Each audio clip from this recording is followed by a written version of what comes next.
And two of those they had never heard about, as far as I know. And there was no reason for it. President Zelensky never made an announcement. This is what I can't believe. And you're their star witness. You're their first witness. You're the guy. You're the guy. Based on this, based on, I mean, I've seen church prayer chains that are easier to understand than this. Ambassador Taylor recalls that Mr. Morrison told. Now, again, this is I hereby swear and affirm from Gordon Sondland. Ambassador Taylor recalls that Mr. Morrison told Ambassador Taylor that I told Mr. Morrison that I conveyed this message to Mr. Yarmouk on September 1st, 20. This all happens, by the way. This all happens, by the way, in Warsaw, where Vice President Pence meets with President Zelensky. And guess what? Taylor, they didn't talk about any linkage either. Time of the gentleman's expired. President Zelensky had to commit to an investigation of Biden's before the aid got released. And the aid got released, and he didn't commit to an investigation. Mr. I was not wrong about what I told you, which is what I heard. That's all I've said. I've told you what I heard. And that's the point. What you heard did not happen. It didn't happen. You had 3 meetings with the guy. He could have told you. He didn't announce he was going to do an investigation before the aid happened. It's not just could it have been wrong. The fact is it was wrong because it didn't happen. The whole point was you had a clear understanding that aid will not get released unless there's a commitment. Not maybe, not I think the aid might happen, and it's my hunch it's going to get released. You use clear language, clear understanding, and commitment, and those two things didn't happen. So you had to be wrong. Ms. Jordan, the other thing that went on when that assistance was on hold is we shook the confidence of a close partner in our reliability. And that's not what this proceeding is about, Ambassador Taylor. Has expired. That's not what this whole thing started on. I think Eric Charmella needs to be pulled in for testimony, and then I think it'll be ultimately determined at that point. But I think he is a person of interest in the sense that he was at the Ukraine desk when Joe Biden was there, when Hunter Biden was working for the Ukrainian oligarch. So simply for that alone, I think he's a material witness and needs to be brought in. The other question is while the whistleblower is protected from being fired and from retaliation, and I think from court proceedings, the whistleblower is not protected from being asked who gave him the information, because we can't have a country where the private contents of the president's phone call are leaked to people who are not supposed to be in. Just to ask a clarifying question, do you anticipate when we might vote on the ability to have the whistleblower in front of us, something you, of the 435 members of Congress, you are the only member who knows who that individual is, and your staff is the only staff of any member of Congress who's had a chance to talk with that individual. We would like that opportunity. When might that happen in this proceeding today? First, as the gentleman knows, that's a false statement. I do not know the identity of the whistleblower, and I'm determined to make sure that identity is protected. But as I said to Mr. Conaway, you will have an opportunity after the witnesses testify to make a motion to subpoena any witness and compel a vote. I said this last week, but this is a sad day. This is a sad day for this country. You think about what the Democrats have put our nation through for the last 3 years.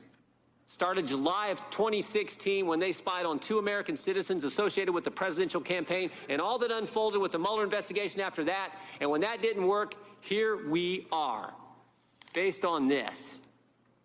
The American people see through all this. They understand the facts support the president. They understand this process is unfair, and they see through the whole. Gentlemen, it is Thursday, November 14th, 2019, and I'm your host, Alex Jones. And we are broadcasting worldwide with 354 days left until the historic election. And I got to tell you, I've got some really, really good news today, and I've got some really, really bad news for everybody here today. Now, we're going to lay all this out. We're going to roll through all this today as we broadcast live worldwide on this Thursday edition. But I got to tell you that we've got a lot of stuff going on. We've got a lot of big, interesting developments that are unfolding.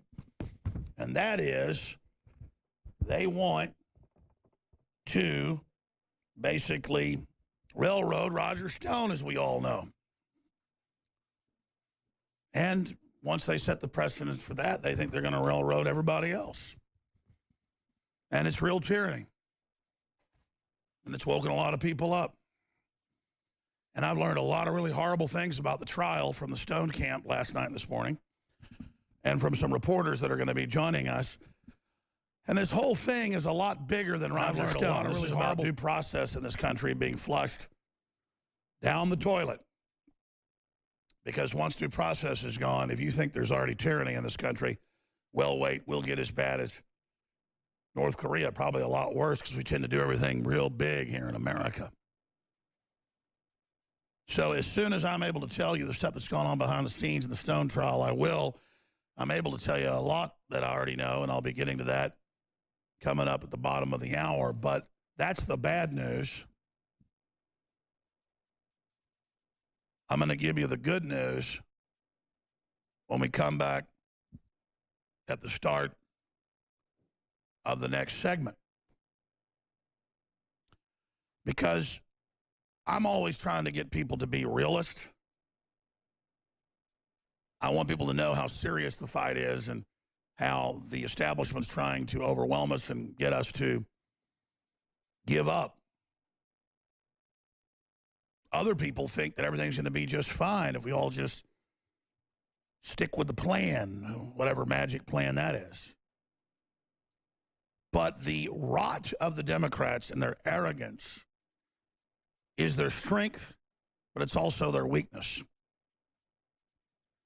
And if you look at the headlines that are up at Infowars.com and Newswars.com, they're pretty amazing because it's from the Associated Press, it's from The Hill. Hell, it's even a couple of the headlines at CNN.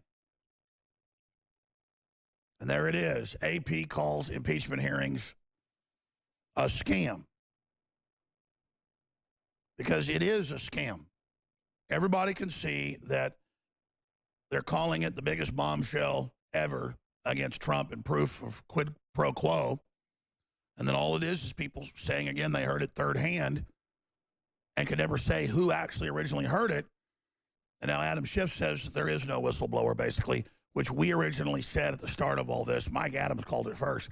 He said it's Clapper and Brennan and Hillary and Obama know that Trump was exposing the corrupt Ukrainian deal they were all involved in. Mitt Romney was involved as well. And so because Trump was getting close, they would just turn it around and say it was Trump. Just like they did with the whole Russia gate situation. And that's really it. So the wheels have come off, almost no viewers. And you could say, oh, well, then Trump's going to be fine. No, because they have the votes in the House to pass the impeachment.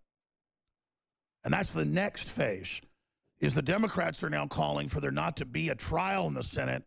Just if the House votes that impeachment proceedings have initiated, well, they already had the trial, they're claiming. No, that's not how it works with this show trial.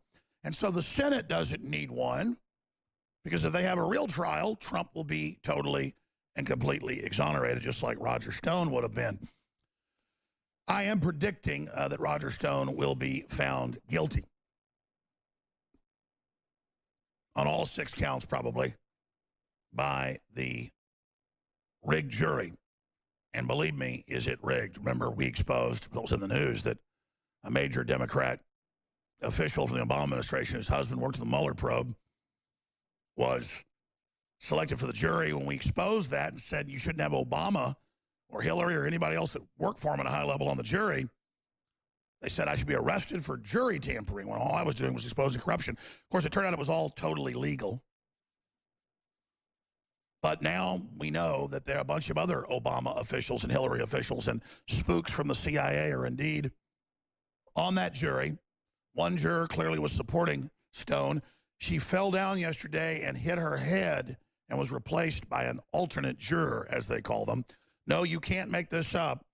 And we'll have reporters on the ground who have been in the trial, Jacob Ingalls and Joe Biggs, at the bottom of the hour. And this is a window into this evil, corrupt world. But first, I'm going to get into the wheels flying off the fake impeachment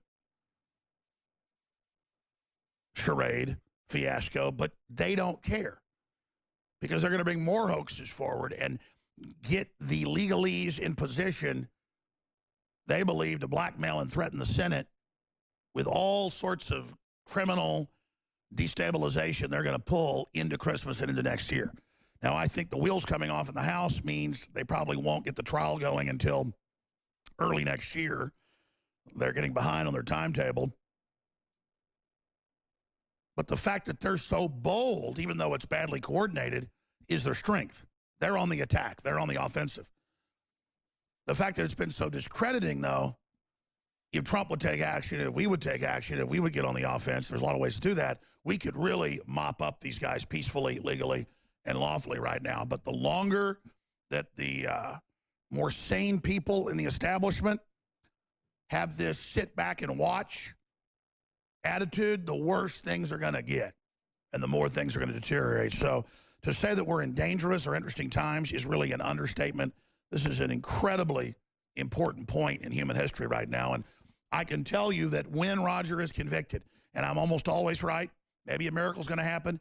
You know, I talked to him last night and he said only a miracle of God right now is going to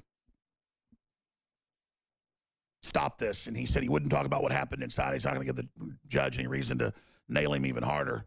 So I talked to people that were in the courtroom, and they said that the jury shakes with hate at him and stares at him like they want to kill him in their virtue signaling to the media and to all of the intelligence agency operatives and Obama and Hillary officials that are in there staring at Roger like they want to kill him.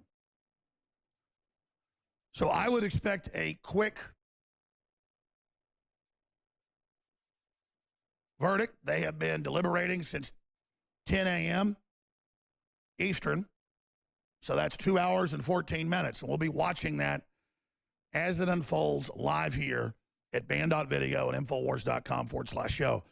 And I know I talk about this a lot, and it's because it's the absolute truth. If I'm a fish, InfoWars audience is the ocean. And without you, we're not here. But really, we're all just fish in this ocean together. And free speech and liberty and freedom is the ocean. And the globalists are trying to poison that sea. They're trying to drain that sea. They're trying to boil that sea. And they're openly admitting a post-human world. And I don't want to let them win. And so this is the great animating contest of liberty. And things are getting really, really hot right now. There's so much more coming up today on this November 14th, 2019, Thursday, live broadcast, teleprompter free. I'm real. You're real. God's real. But the devil's real as well. We've got to make our cosmic, eternal, infinity decision which side we're on. November 14th, 2019, on this live Thursday edition. I'm your host, Alex Jones. If Roger Stone is found guilty by what appears to be a kangaroo railroad court operation, then we launch Operation Free Roger Stone. And we have already launched that contingency. And we'll be breaking that down more next segment. But when freedom fails, the best men rot in filthy jails, and those that cried appease, appease, are hung by those they tried to please. But let's get to the impeachment fiasco yesterday and now today. And the wheels, as I've said, completely coming off, just like Russiagate collapsed. But they will simply come up with a new scam. And I predict they will vote in the House of Representatives by the end of this year to initiate the trial in the Senate. But they will pass the indictment in the House. Now, that's the way this jurisprudence works when it comes to the legislative body of the three branches of government. One of the three branches. And so, yes, this is a big victory that this was so hollow, so flat, and they had to have sickening operatives like Mr. Wallace on Fox News, call it very damaging to Trump. And then he gushed over one of the ambassador's Edward R. Murrow voices. Oh, his voice sounded so amazing. He heard from somebody that heard Trump on the phone saying he wanted them to have a criminal investigation of the deep state's criminal activities. Even if that was true, wow, how horrible. But you see, their real success here is sucking all the oxygen out of the room. Because while we're defending the fact that we're not Russian agents, and while we're defending the fact that Trump wasn't engaged in corruption and was doing his job as the chief executive trying to root out corruption if people are going to get money from us, all the other big issues are going on, and the Democrats had their jurisdictions collapsing into crime and feces and homelessness and drugs and earthquakes and burning cities and just giant illegal alien invasions and attacks on our free speech and massive censorship, unprecedented levels of suicide.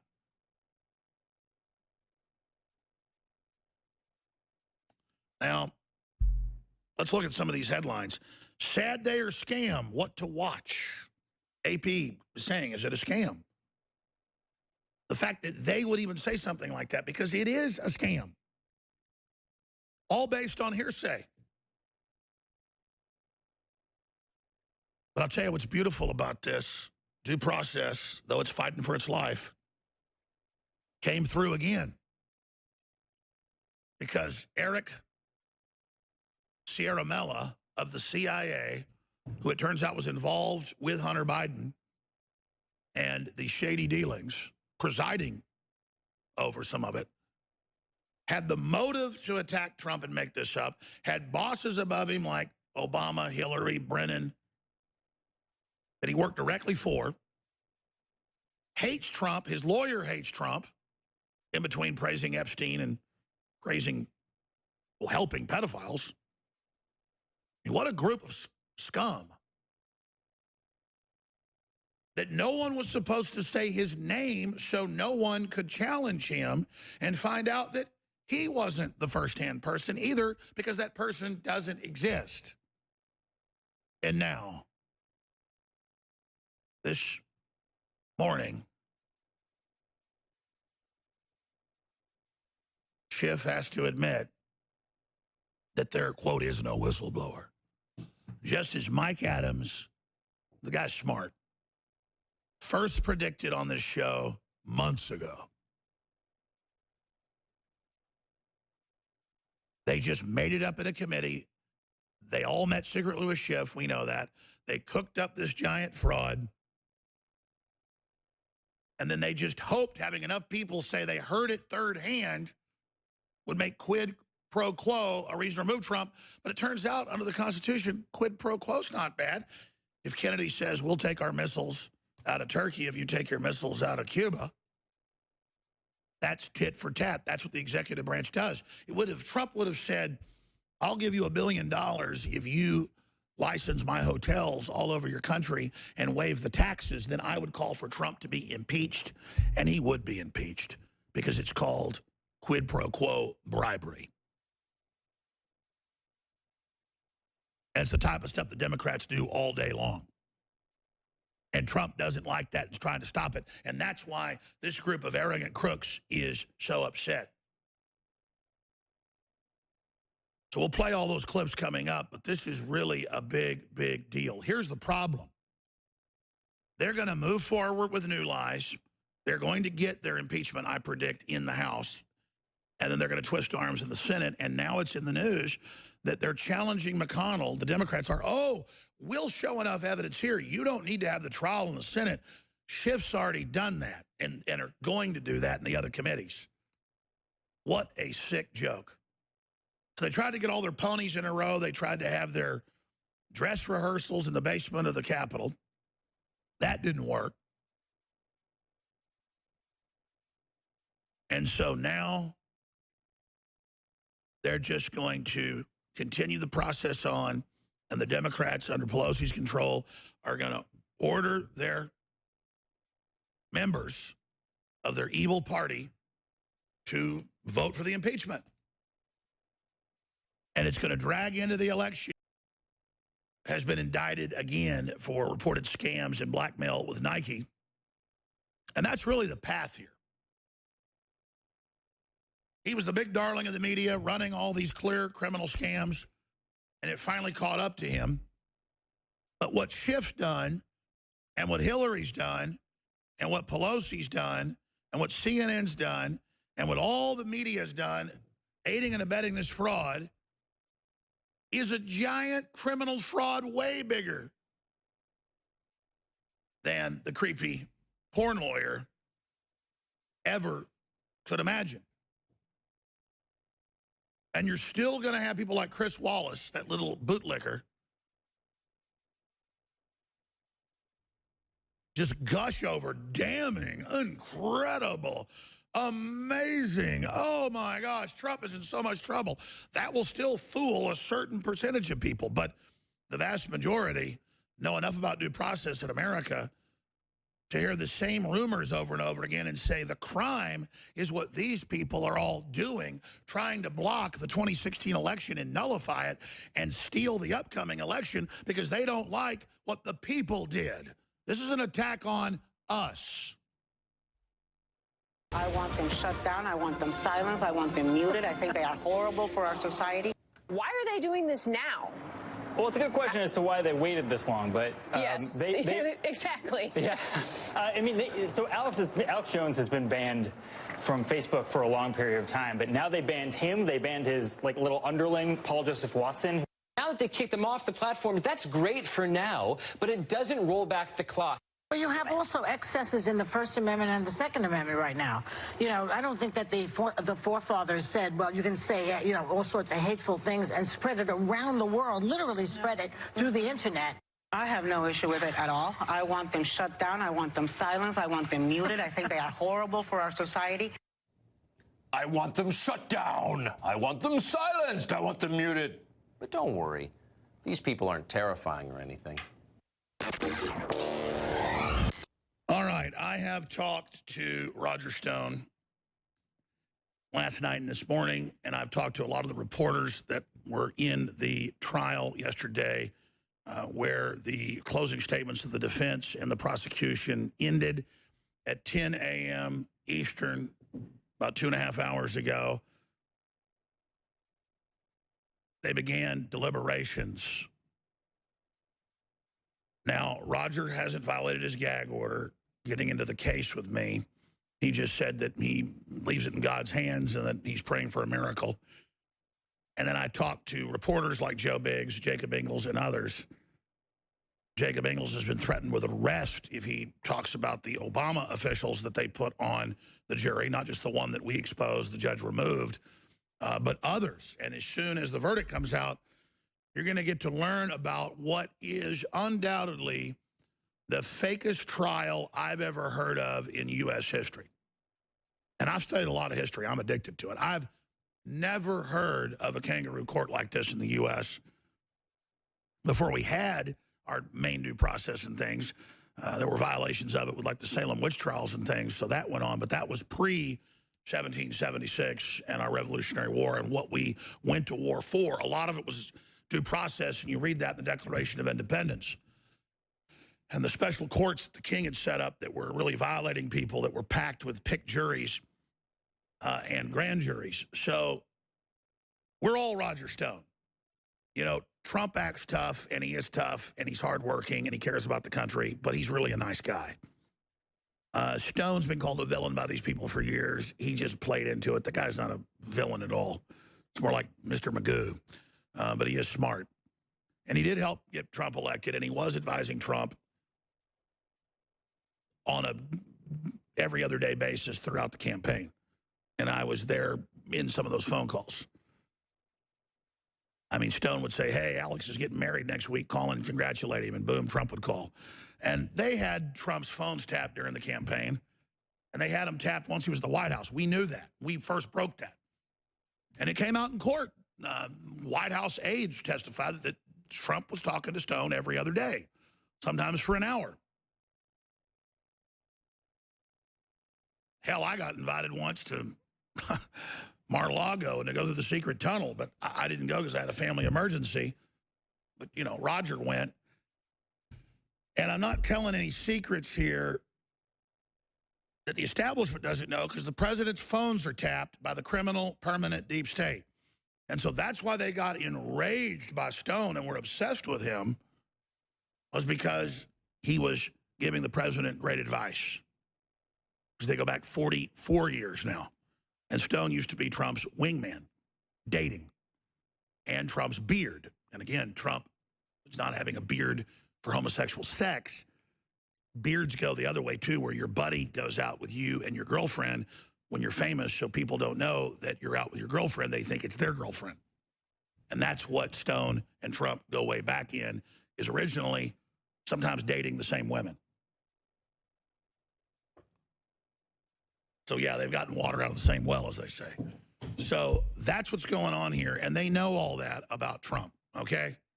And they want his wingman in prison as a message to Trump, we're going to get you. And I can tell you the two get in fights with each other, too. I mean, Stone talks straight to the president. And they get in big arguments and all the rest of it. So, and they've gotten in fights over girlfriends that each other had back and forth. They never double-teamed any chicks. And I'm not trying to get graphic here, but the media will, you know, spin all this stuff. So that's why they want to put him in prison. He had nothing to do with WikiLeaks. He didn't lie about it. Assange was saying it's going to hurt Hillary really bad. Everybody knew that. We were saying, oh, it's huge, it's huge. We believed it was huge. And Assange delivered. And the president said, hey, I don't know who's got all this stuff. But whoever's got it, WikiLeaks, whoever, release it. Russians, if you've got it, release it. It's about what Hillary did wrong, not about who got the stuff. But again, they changed the subject. The Clintons, Obama, Romney. Oh, Romney is the Obama phone lady calls him. The whistleblower, CIA Ramallah, Sierra Ramallah, he was involved. Now he's not a whistleblower anymore. He never heard it firsthand either. It's all made up. Schiff now admits it. Oh, you can't call him. He wasn't a whistleblower. He's not a witness. He's just the star witness that Google, Apple, Facebook, Twitter wouldn't let you say his damn name. They called for Donald Trump Jr.'s arrest for saying it. They called for my arrest for exposing jurors whose husbands were in the Mueller probe. Oh, he's such a tough CIA agent. He wants to sink the president and never get face down. Well, Rand Paul just exposed his ass. I'm public. My name's out in the open. My phones are tapped because I support America. I got the criminal deep state up my rear end. Let's go to Joe Biggs. He's with Free Speech TV and the great work over there with Gavin McInnes. Glad they haven't kept him off the air, former InfoWars reporter. Joe, you've been there. The judge just threatens everybody and says, don't talk about anything in here. Well, nobody's ever supposed to be like that. I mean, this is crazy. And other people I talked to are just too scared to even come on here. Hell, they're calling for my arrest for just exposing what this judge is doing. These people are crazy. But you notice their facades coming down. The impeachment fiasco's collapsing, total lies. Now they're saying CIA, Ramallah, is not a whistleblower. In fact, there's just not one. I mean, this is crazy. What have you been witnessing? I know the jury's out for Roger right now. Yeah, so we're standing outside of the Barrett-Prettyman Courthouse in Washington, D.C., where the jury is currently deliberating over what they're going to do. You know, we're expecting it to be just not good. You know, we've seen that this has been a hit from the get-go, but we're all hoping for the best. We know one of the jurors got sick. She was a lady that would actually kind of snarl at the sight of Roger. So she's now been replaced with someone else. So that could be good news. You never know. But what we've seen is just complete and total BS from the prosecution. They don't have anything. They're trying to word stuff a certain way so it comes off to the jury as if it were wrongdoing, when in fact it's not wrongdoing. A lot of the stuff that they're going after Roger for, things that already happened after the president was elected. So it really has no bearing on the entire narrative that this helped influence the election of Donald Trump. So we just see it's a giant kangaroo court. And, you know, and it's sad that it's come to the point where it's the Department of Injustice. There's no more justice here, that whenever the president goes after someone and actually calls out wrongdoing, and the Democrats, what do? They flip it and go after him. They flip it and they go after someone else that he cares about, someone close to him. And that's what we're seeing happening right here today. That's right, and we're learning a lot from the final days of the prosecution. You'll learn about exclusively straight ahead. Waging war on corruption, crashing to the lies and disinformation. I'll tell you, I'm not somebody that acts like I have empathy. I'm not somebody that acts like I'm concerned about somebody unless I really am. And I'm really surprised how much I'm worried about Roger Stone. I mean, I like the guy. I know the guy. He's a man. I'm a man. He knows the business he's in. It's a dangerous game fighting these tyrants. But just to watch them systematically rig the media, rig the indictment, rig the jury, and to learn the judge laughing and snorting and cackling and not letting him have any of his witnesses, and then to learn what was in the prosecution as they closed, making it all about Trump. He was never allowed to make it about politics, but the prosecutors, oh, I've got it all right here. USA Today, prosecutor says Roger Stone lied to Congress to protect Trump. And they go on to say it's proof of the Russians when there was no proof. Stone couldn't bring into evidence that they admitted that they had no proof of a Russian hack. The judge said it's not political. It's not about Russians. You can't bring that in. It's all about you lying to Congress, which he didn't do. But then they all make it about Russia, and she lets them. When you sit there and you watch a rigged game and you see the things they do, and then the judge has her operatives call for me to be arrested in the Washington Post for her trying to appoint the head of an Obama cabinet position whose husband was on the Mueller report. I mean, it's like this Sierra Ramallah guy is involved in the whole Biden thing, involved in the meetings, running it. And then we're not supposed to say his name. We're supposed to just let him take down the president. These people are sick. And as soon as Congress demanded he testify, they first leaned on big tech to censor anybody that said his name. And now he says, actually, I'm not a whistleblower. Actually, I didn't hear anything. I heard it third hand. Oh, will they get indicted for lying? Will they get indicted? No, no, no, no, no. It's just Roger Stone, who they want to put in prison if he gets convicted of all 6 counts for as long as 55 years. And in federal prison, that's about 50 years you'll serve. He's almost 70. And they're gunning for me, folks. They tried to set me up with fake Russian stuff. They tried to set me up with child porn. Thank God nobody buys it. Let's go to Joe Biggs. Joe, you were inside there. You witnessed all of this. You were on fire last night when I talked to you, just rattling off everything that happened. Then I talked to other reporters. They confirmed what you were saying. And let's talk about what happened in there, and then let's talk about what's going to happen if he is convicted, the operation Free Roger Stone.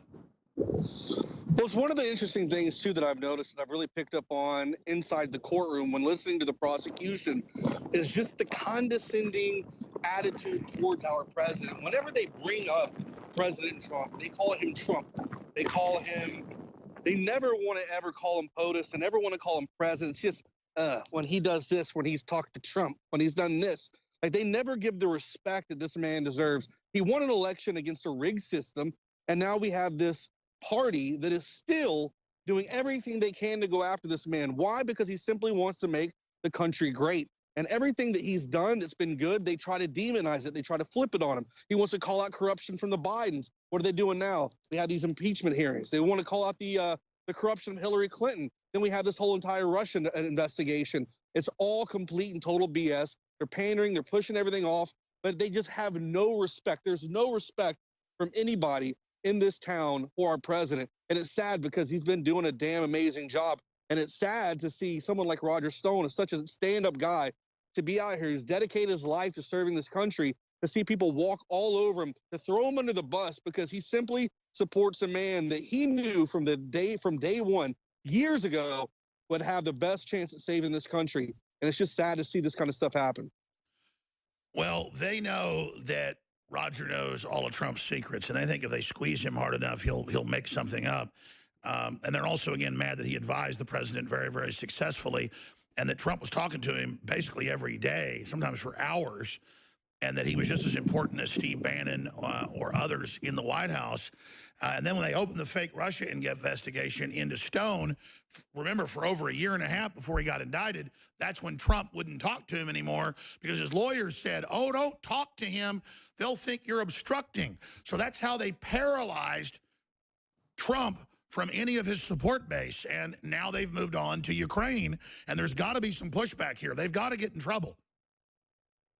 Yeah, I mean, anyone who supported this president's been guilty from day one. They've already found him. He's the bad guy, and now they're creating these issues. They're creating these crimes, and then they're trying to backtrack to find proof to something. And then if they stumble upon something along the way, then that's when the whole narrative changes and it switches from one thing to the next. But they're simply trying to find him on anything they can. They need just whatever dirt they can, but the guy is doing an amazing job, and they just can't do it. And Teflon Don keeps shooting him down. You know, but it's sad to see people like Michael Flynn, Roger Stone, they're going to have to take the fall. What we're seeing right now, Michael Flynn, his case might get thrown out. And if that happens, that gives us a really good chance in the future for Roger. But right now, we just can hope and pray, man. We got to sit here.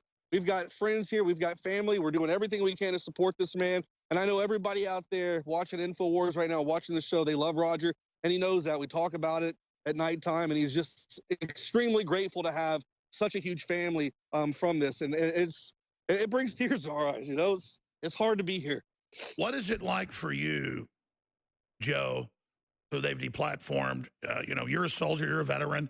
We're not wimps. We expect to get attacked, but to watch the persecution, the crimes that all of us have gone through, to be physically attacked, and then if you fight back, you get sent to prison, and to see the arrogance of these people never getting in trouble, being caught in criminal hoax after criminal hoax after criminal hoax. But I think it's coming to the end, even when AP calls the fake impeachment a scam, and the witnesses all go, I just heard it third or fourth hand, and now they admit there is no original whistleblower because no one wants to say they heard what they heard because it didn't happen. That is incredible. But Chris Wallace says it was stunning and powerful and Trump's in trouble.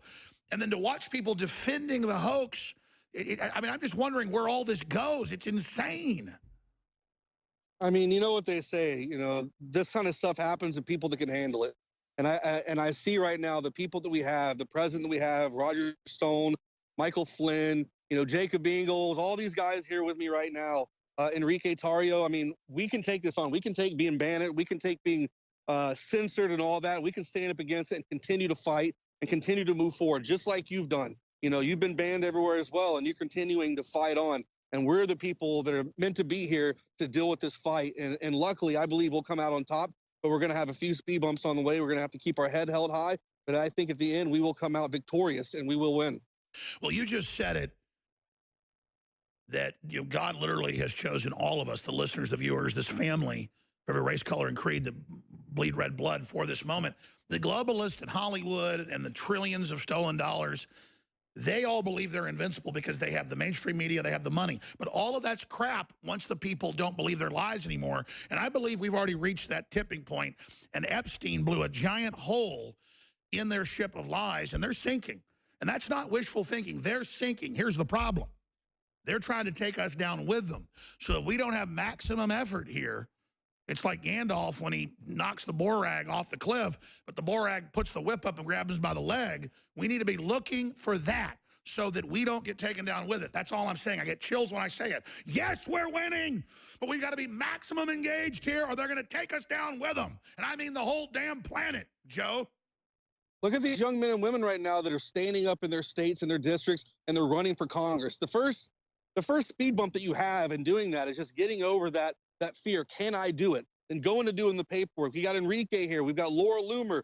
We got Catalina Hoffman. We got all these different people all over the country right now standing up and saying, you know what? I can make a difference. I'm part of this generation right now that's had everything thrown at it. We've been banished everywhere. And stay there. I'm going to come right back to you. 2-minute break. I want to come back to you, Joe. You're absolutely right. And again, if it wasn't for all these ragtag reporters, folks, we wouldn't know what's going on in that courtroom. Instead, the media's lies would just win. But you're getting the truth. You're getting the reality. We bust our ass to not exaggerate, but to bring you what's really going on. And everybody's starting to see that no matter how crazy the stuff is I've talked about in our guest staff, it's all real, folks. It's all real, except it's worse than we said. In fact, we have stirred you wrong. it's worse than we thought. And you know that too. We're all in this together. We'll come right back with Joe Biggs. Please don't forget, I haven't plugged this hour. Without you supporting us financially, they will win. And it is hit or miss right now. Everything counts. InfoWarsStore.com, InfoWarsLife.com. We have the new big Black Friday sales here. Store-wide free shipping, double Patriot points. And we have the new Super Silver whitening toothpaste with the patented nano silver and the above sea coral calcium that remineralizes the teeth.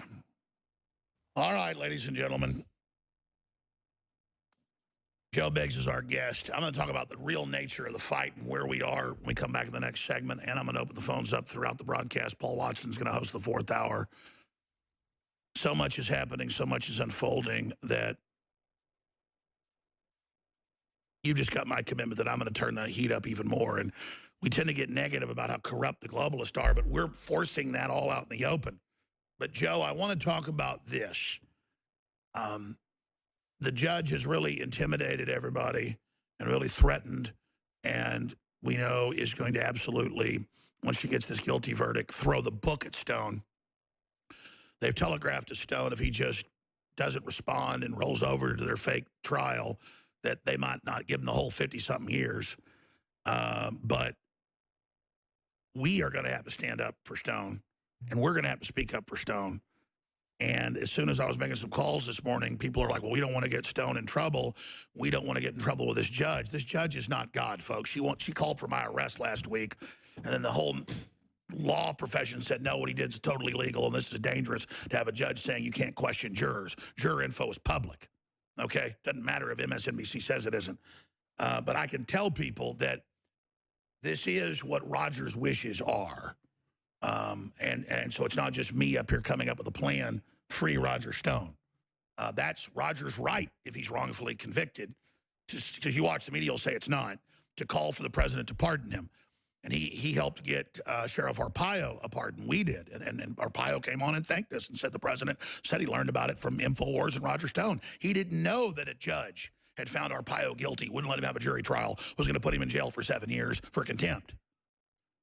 So that channel between Trump and Stone is so important, and it's ongoing because of the Secret Service and others. But just going back to Joe Biggs, Joe, obviously you've been let in on the plan, and if and when he is convicted, which I would expect will be this afternoon or tomorrow, it's good news the longer they're out. They've been out 3 hours now. We need everyone to go to the White House and surround it for days. We need more and more people to come there for due process and for justice, and to say and to chant, free Roger Stone. Your comments on that? No, I agree 100%. I mean, that's something that should definitely be done. And like I said, the outcome of this shouldn't deter people from continuing to fight. Right now, that means we need to push harder. We need to fight back harder. We need to make our voices louder. We need to go out here in the streets. We need to do more videos. We need to expose more corruption. The work that you guys are doing, Project Veritas, all of us out here are coming together to expose this cancerous DC element. And we need to do everything we can to fight back. We need to do it for Roger. We need to do it for our country. We need to do it for our family and our future.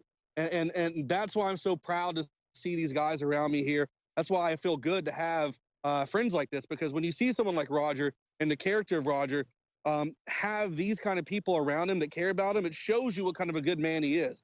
And when you see the amount of people that are standing up for our president right now through everything, it shows you that we're doing the right thing. So, you know, right now, as dark as this looks in this time, we still need to just push through, trek through, and continue kicking ass. And I think that's something that we're going to have to do. And we're not doing it for ourselves. We're doing it for Roger. He wants to see us to continue to take down these people.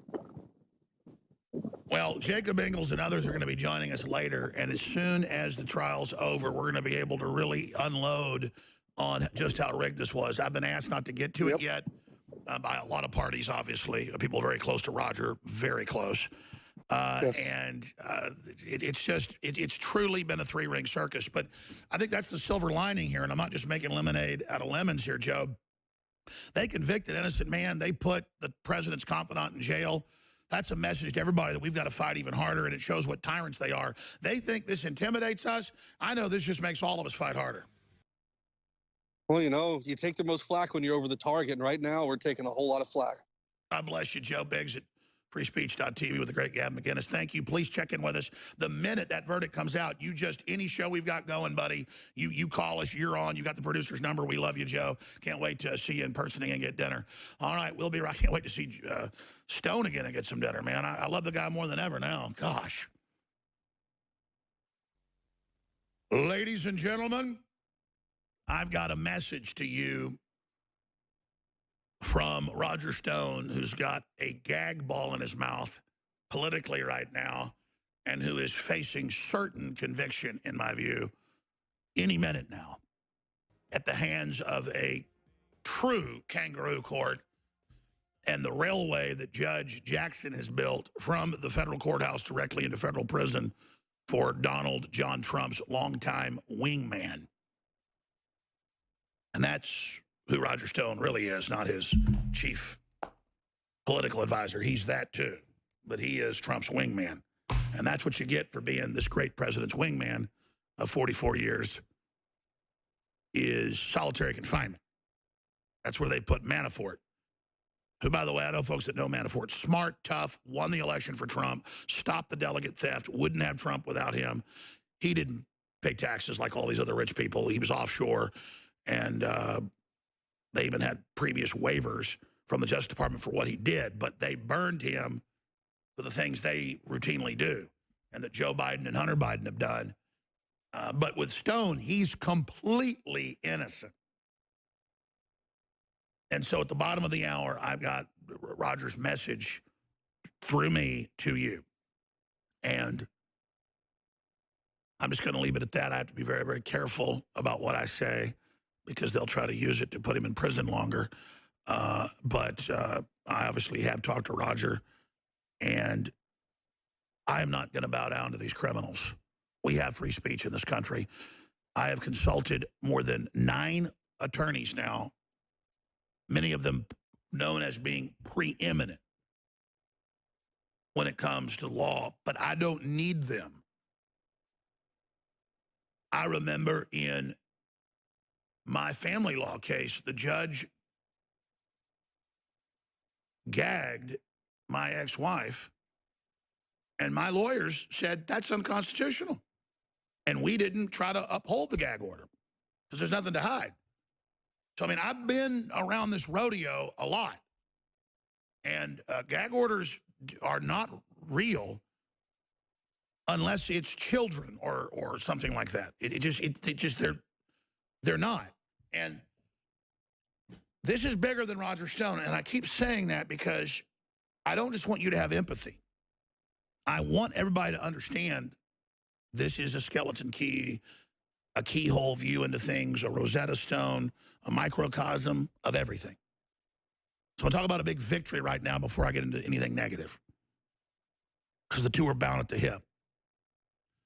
The fact that that bug-eyed, pencil-neck, central-casting pedophile aesthetics, I'm not saying he's a pedophile, Adam Schiff tried to suppress 5 billion people on terra firma, this planet, the surface of this ball. The fact that he tried for the last 2 weeks working with big tech and 5 billion internet users out of 7.5 billion people to say you couldn't say or print the name Eric Sierra Mala is a bird's eye view. It's a 35,000-foot view. It's a 1-inch away view. It's an electron microscope view. It's a spectrometer view. It's a radio telescope view. I mean, it's everything. The chutzpah, the bravado, the reckless, beady-eyed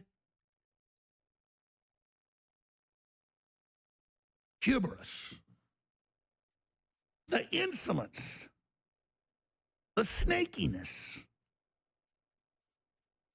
The creepiness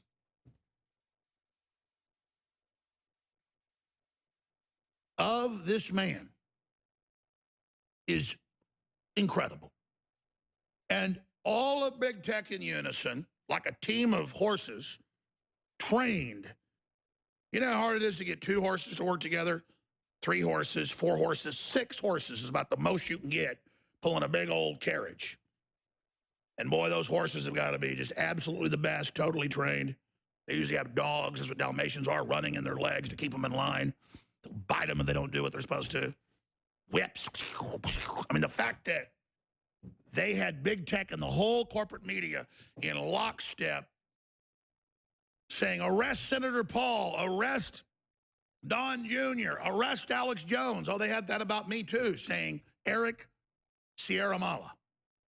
When under jurisprudence, common law, federal law, state law, First Amendment, this person supposedly firsthand heard Trump doing something illegal. And so he wants to challenge anybody, a bookkeeper, a maid, an auto mechanic, a police officer, a factory worker, a farmer, or the president of the United States. We're all equal when it comes to our damn due process that people have fought for 800 years for. 805 years since Runnymede, since Magna Carta. That a man's home is his castle, that people have got to have a jury of their peers, that they get to face their accusers. The fact that they would try to do that and then get the entire media, Fox News included, Twitter, Facebook, Google, YouTube, banning hundreds of thousands of people that would type his name or AI listening to streams. It was in the news. You say his name, they can scan that file instantly when it uploads or when it's complete. The computer sees his name and takes the video down. That's AI control. See, that's why I say it's a Rosetta Stone. It's all these angles. It's the AI takeover. It's them butchering due process. It's them trying to overthrow an election of the people. And it's the arrogance of it with a weird beady-eyed snake. Looks like the snake from Jungle Book trying to hypnotize us. You wouldn't buy a used car from that guy. You wouldn't have dinner with that guy. You wouldn't go fishing with Schiff. You wouldn't turn your back on him. I mean, the guy looks like a pedophile, just like Brian Stelter. And most of them up there are. I mean, hell, you can't swing a stick and not hit one, and everybody sees that now. It's a cult. I'm not saying he's a pedophile. He just looks like a evil pedophile. Now, sorry. What he is doing is raping our due process. And then Rand Paul last week's like, well, I'll say his name if I want to. That's totally legal and lawful. They all freak out and flap their wings. And then Rand Paul releases it. And now everybody's saying the name like Jeffrey Epstein, and they don't know what to do, and they're freaking out even more. And it's just so good to see their bluff called. But at one level, I'm like, how the hell did they almost complete that? How did they have my phone ringing off the hook? No, when you release the name of the whistleblower, you can get arrested. Or you released the name of a juror and tried to tamper them. I'm like, I didn't try to tamper. The woman's husband instead worked for Mueller on the damn probe. Of course this woman can't be on the jury. My exposing corruption is not corruption. I am not corrupt. I don't like corruption. I can't stand it. It's like I don't like finding a cockroach in my dinner. I don't like it. But all these globalists, they love it. So we'll play those clips when we come back. But part of me feels good. Hey, this whole thing's collapsing. But we let them get that far, and big tech and the media are in such lockstep, like robots, that when they say, don't show a Taiwanese flag, don't cover their peace movements, don't show Alex Jones's name in a positive mention, the fact that Zuckerberg tells people you'll only talk bad about him like he's some damn cult leader, if he was out in a farmhouse with 20 followers, he'd be in a nut house. But because he has all the control, he's God. Yeah, old Adam Schiff is big buddies with Ed Buck, the guy indicted for all the folks that are dying over there from meth overdoses at his house. They're a real couple there. And that's the guy that just has that demonic energy to always double down and always put out bigger hoaxes and bigger lies. And so after telling the world, you can't say the name of the whistleblower that firsthand heard Trump commit the crime, even though all the other witnesses, including those hostile to the president, say the same thing that was in the transcripts. But Chris Wallace and Fox News and others just, oh, it's bombshell. Did you hear the voice of that ambassador like Edward R. Murrow? But even AP calls it a scam. They just say there's nothing there. Because you flush Trump and Roger Stone and Alex Jones down the toilet, even if you hate us, you're flushing your own due process and your own rights down the toilet. Oh, yeah, now they're calling the death of these black men sacrifices. Put that headline back up, folks. Rolling Stone, the witnesses, calling it bizarre sacrifice parties at Ed Buck's meth mansion. Feds probe Adam Schiff dressed like Egyptian at bizarre sacrifice parties at Ed Buck's meth mansion 14 hours ago. See, I didn't even know that. That's True Pundit, and Rolling Stone has an article about it as well. I didn't even know that, and I was telling you that he's a devil-worshipping pedophile. I mean, of course he is. Just look at the man. I mean, my God. I mean, so you're not in the club unless you are. I mean, my God, they put out Twitter ads, the lawyer, the whistleblower, saying, I'll get pedophiles national security clearances. I love to go to water parks by myself. Here I am with little kids behind me. I love to go to Disney World. Oh, my gosh, I love prepubescent girls. And I like Jeffrey Epstein. I'd be proud to be associated with Jeffrey Epstein. When they busted his island and put him back in prison. Oh, but they want you to show how tolerant you are and have federally funded big fat man in a clown outfit time with your kid. They call it drag queen story time. So that's who these boys are. And it's in the diaries and the reports that Buck was killing people on purpose. And they would beg, and he'd grab them and had incredible force, like big black men. He's a little white. He would grab and he just, I'm liberal. Let me kill you. Liberal. Give me your children. Liberal.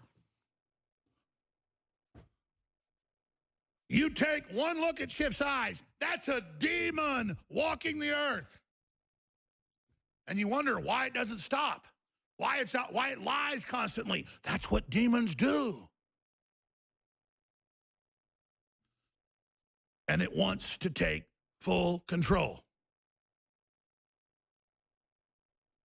And however they can kill people, they're going to do it. Because they want to kill us. Bible says they come to kill, steal, and destroy.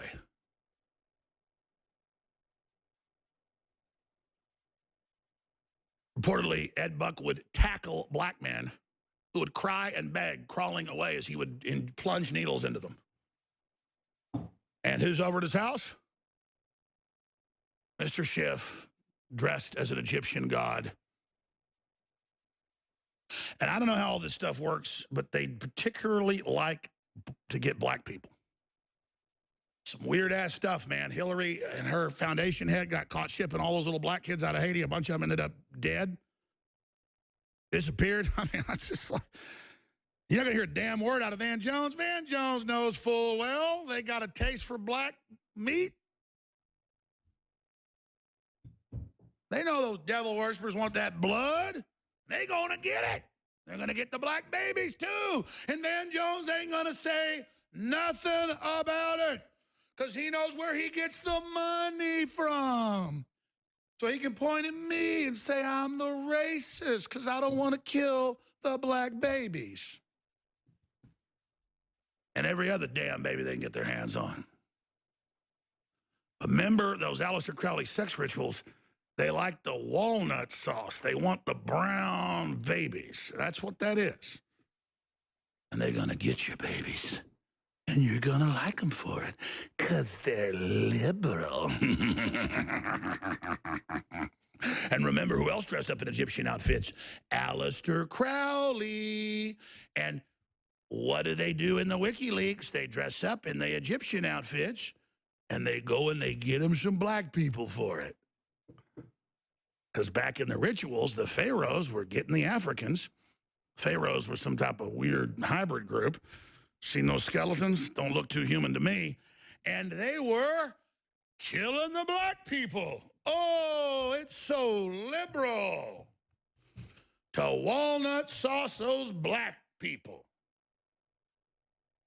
Let's make sure we ban Lady and the Tramp, because it's racist, but you want to dress up like Pharaoh in a, quote, human sacrifice ritual, and some black men go out the door dead. Well, that's all right, because you're Adam Schiff, and you got little bug eyes, like a snake, laser beams, gonna get you.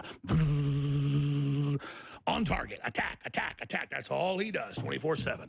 He's gonna get you, America. He's gonna get your kids. Oh, he's gonna get them.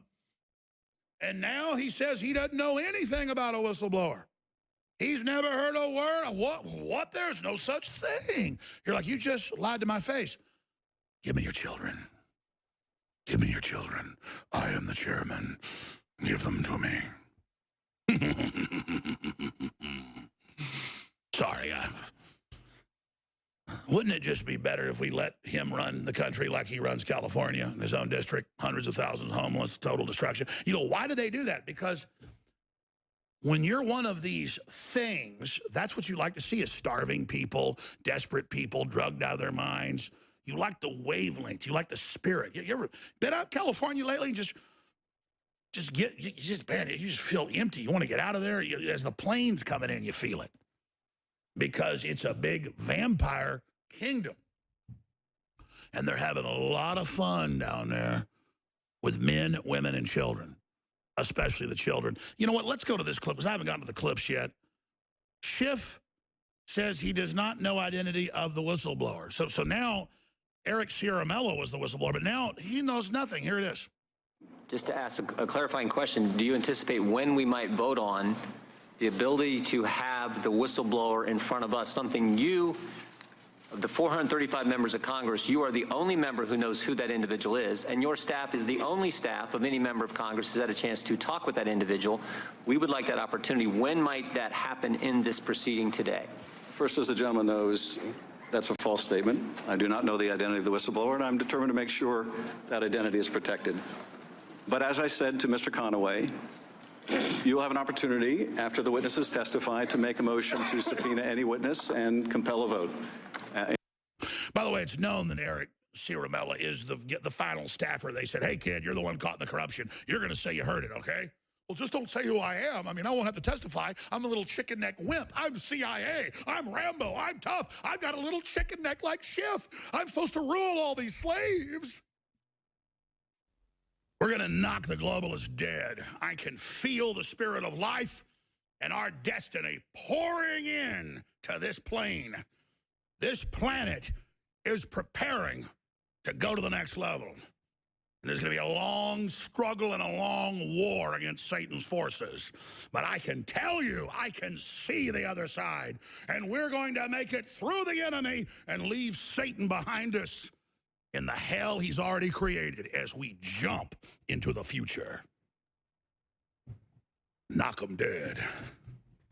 I am fired up today, boy, because their entire impeachment hoax has collapsed into a giant slag heap. But they're going to rebuild it again. That's how globalism works. Right as their world government AI finally goes live, sometime in the next few decades, maybe even sooner, it will be collapsing from the moment it materializes. And so, yes, the fight goes on, and yes, they're going to relaunch again and again, but the devil worship and Satanism of Schiff is coming out in the mainstream news, and Ed Buck, and I'm glad the crew reminded me of that. I mean, I already know all this stuff, so I'm just up here saying he's a devil, and they're like, yeah, it's in the news, actually, the Aleister Crowley rituals with the black people trying to escape. And then they got movies like, you know, Get Out, And I'm over there on T.I.'s show in L.A., and he's like, you haven't heard about how white people invite blacks over and then kill them and eat them? And I'm like, well, that's not what any Christians do. But see, that's why black folks in L.A. won't even go to a white person's house.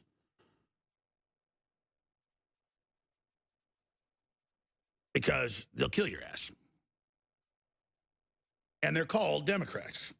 They're really called devil worshippers. And you see, folks, I'm saying all this fantastic, crazy stuff, and it's mainstream news. But it's just back of the paper. Okay, they like to dress up like Egyptians and do rituals, and they call, and black people die. But it's okay because he's liberal. And he's got little bug eyes. If you pulled up to take your child and check out a highly rated daycare, say your 2-year-old daughter or son, and didn't matter how high rated it was, you walked in and the headmaster walked out and was Adam Schiff, looked like Adam Schiff, had those eyes, you'd get creepy crawlies up and down the back of your neck, and you'd say, actually, I'm late for a meeting. I forgot, I got to go. And you would drive out of that parking lot quickly, and you'd feel sorry for the kids that were there, and you know what I mean? You have instincts for a reason. I was telling T.I. off air, I said, hey, you're coming in for South by Southwest? Go over to my house, meet my family, man. I swear to God, the average white person doesn't want to hurt black people. He's like, man, I'm not going to any white people's house. They end up killing us when they're in there. Haven't you seen Get Out? And I go, man, that's some leftist Hollywood movie. That's not real. He goes, well, that actually does go on. He goes, you're the one talking about all this occult stuff. You don't know about this, how white people get black people? And I go, well, actually, I do know about the Clintons doing that. And I do know about the, you keep saying it's Trump. Trump's never done that. But see, that's how crazy all this is. And then Hollywood knows this type of stuff's going on, and they make a movie about it, but they say the white people want to kill you because they're racist. No, the white people are killing white people too, and there are some black devil worshippers that get into voodoo and stuff, but you don't really find a lot of black folks, I've studied it, that are kidnapping kids and raping them and having sex with them and stuff. That just, there seems to be a taboo there. Now, some racist black guys will grab white kids and pour gasoline on them and kill them in Alabama and Michigan and places. That kind of stuff goes on. But it is true that I've noticed a pattern of black people being targeted by Aleister Crowleyites. And I've studied a lot of that stuff, and I'm going to go back and research it again, and I've got a good idea why they do that, but I don't want to say it on air because I need to go refresh my memory. But see, now I know why T.I. was telling me about black people getting grabbed up by folks in L.A. and disappearing, because that really goes on. Now, Millie Weaver's going to be with us for a couple segments coming up next segment. She's got really big, important news. But I'm wound up right now because the zeitgeist is on fire. And we're all tuned into it. Intellectually, I'm excited. And spiritually, I'm very excited. You know, people go to a football game, and when they're there and they see their team they've been fans of for 30 years win the Super Bowl, and you're on the 50-yard line, and you just feel elated for days, and you're on cloud nine with the endorphins and the adrenaline. Well, I'm like that when I see each step of their fraud failing, and I see them failing on every front. It makes me get really, really excited and makes me thank the good Lord above, my guiding light. And I just want to thank the listeners and the viewers as well, because a lot of bad stuff's going on, but we are pulling away from the globalist. And humanity is making its decision. And a lot of people are waking up right now. And it's going to get rough with the AI and other levels of the seduction. So I don't want to tell people that, you know, we've won this thing yet. Like the wolf says in Pulp Fiction, let's not start doing you know what yet. But there's not just evil in this universe. And it's the animating contest of liberty opposing evil that God wants to see. And it's in that opposition to evil, and it's in the courage to stand against the evil and to go through the fire, that you then find enlightenment and fulfillment at levels that are just unbelievable. I mean, I am so much more fulfilled than I ever was when I was 20 years old. And I was a very happy, fulfilled person. And so many people don't feel fulfilled because they're not carrying out their destiny. If you just take care of your children and are a loving, good person and stand up for what's right in little ways, you're fulfilling your destiny. You're not going to be fulfilled carrying out evil and corruption. It's just that simple. So I said I've got a message from Roger Stone to the world. if, I would say when he's convicted by that kangaroo jury. Maybe I'm wrong. Maybe God's going to intervene, but pray for Roger. And I'll do that. The jury could come out at any moment, but I'm going to do that start of the next hour now. Then I'm going to open the phones up. And Millie Weaver's going to ride shotgun with us the great work she's doing, so amazing. And that's really only the frustration I have is there's so much big bombshell stuff happening that it's hard to give any of it the proper coverage it needs. But Schiff attempting with corporate media and big tech to not let you know who the fake whistleblower was, underpinning the entire fake impeachment of the President of the United States, who's trying to restore power back to the Republic and get us on the right direction again. The fact that that's blown up and fallen apart and that they even tried that is incredible. So now they're not going to say that Eric Ciaramalo was the whistleblower. And I predicted when it came out that it was all just fake and there was nothing there. They just ordered him to say this, that they would suddenly say he was withdrawn. And that's what's happened. This is just huge. And that people understand what's happened. It isn't just some blip we forget in all the fog of war. It's devastating. We're going to go to break and come back with Millie Weaver. Our mission to defeat the globalists is very, very simple. Study history, understand the enemy's plans, and resist them, and speak out, and have courage, and we'll beat them. But in the modern realm and the modern systems, it takes money to fund this thing. And if we had twice the money we have, I could radically expand things and absolutely defeat the enemy counter initiatives very, very quickly and easier, where I could spend more time getting information out instead of going around just keeping the operation running, which I absolutely hate doing because that distracts my energy from what I really need to be doing. I'll be out in armored vehicles and confronting globalists face-to-face every day. I'll be doing all sorts of stuff. So I'm just telling you, listeners, commit today to go to InfoWarsStore.com. We have the big Black Friday sales have begun. Still store-wide free shipping. A lot of items sold out. A lot of new items came in. Really one of the best items you should get is DNA Force Plus. It's back in stock with the PQQ, the CoQ10. It's 50% off, double Patriot points, and also free shipping. And what it does for your telomeres and your cells is just everybody should be taking it, especially anybody above 40. A lot of great Patriot apparel as well at InfoWarsStore.com. And we have the new Above Sea Coral Calcium toothpaste that also mineralizes the teeth and has the patented nano silver in it and is a whitening toothpaste. It's just amazing. InfoWarsStore.com or 888-253-3139. It's about to sell out. We are back live broadcasting worldwide on this Thursday, November 14, 2019 global transmission.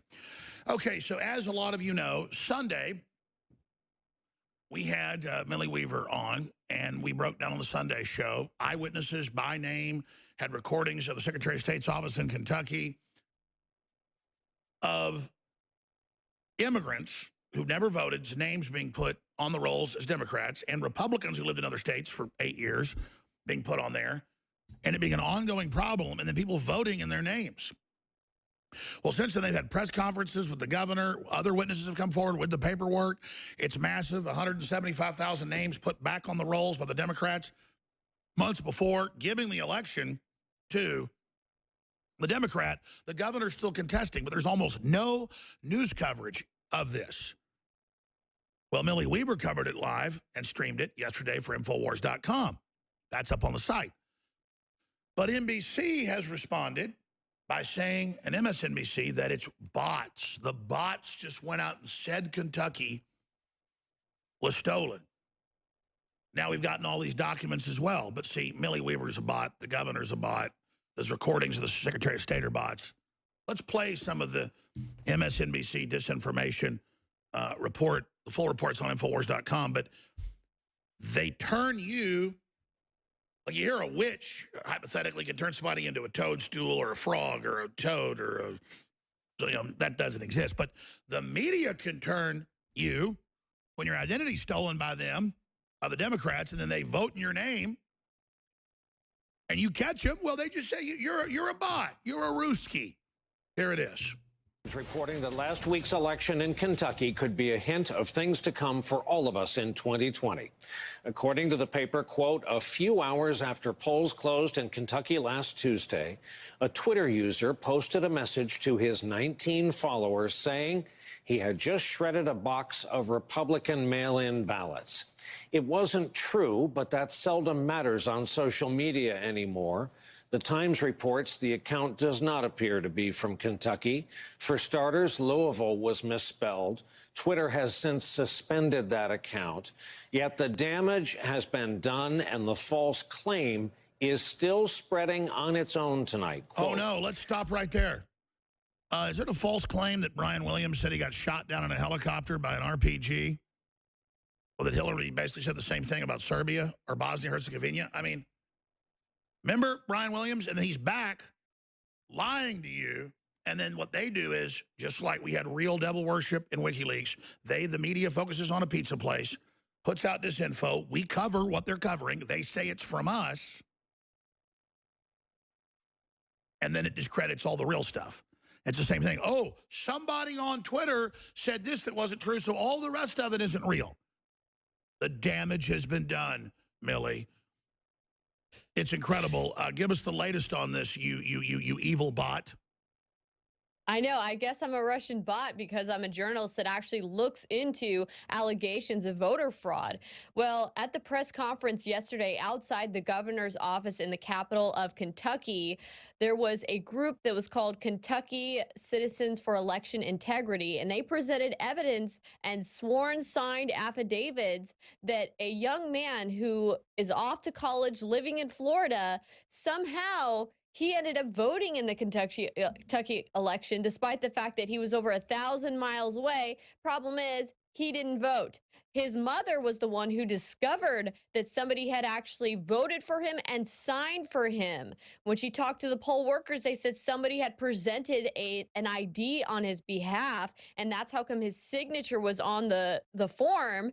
And this is crazy. This is evidence of voter fraud. And you know, Alex, it's like with rats. If you see one, you know there's a lot more. So we've been seeing floods of people coming and contacting us now saying, look, I checked and I found out I'm also registered. I lived in Florida for years. I lived in Indiana, Michigan, wherever for years, Minnesota, Indiana. I'm being flooded right now. And I'm going to be working with the writers to try to put out a story on all this information that I've been gathering, Alex, but it's so overwhelming. The information is just coming to us so fast. We've been in contact with the whistleblower that originally dumped hundreds of documents at our feet on Friday. And it appears there's a possibility we could even get more information.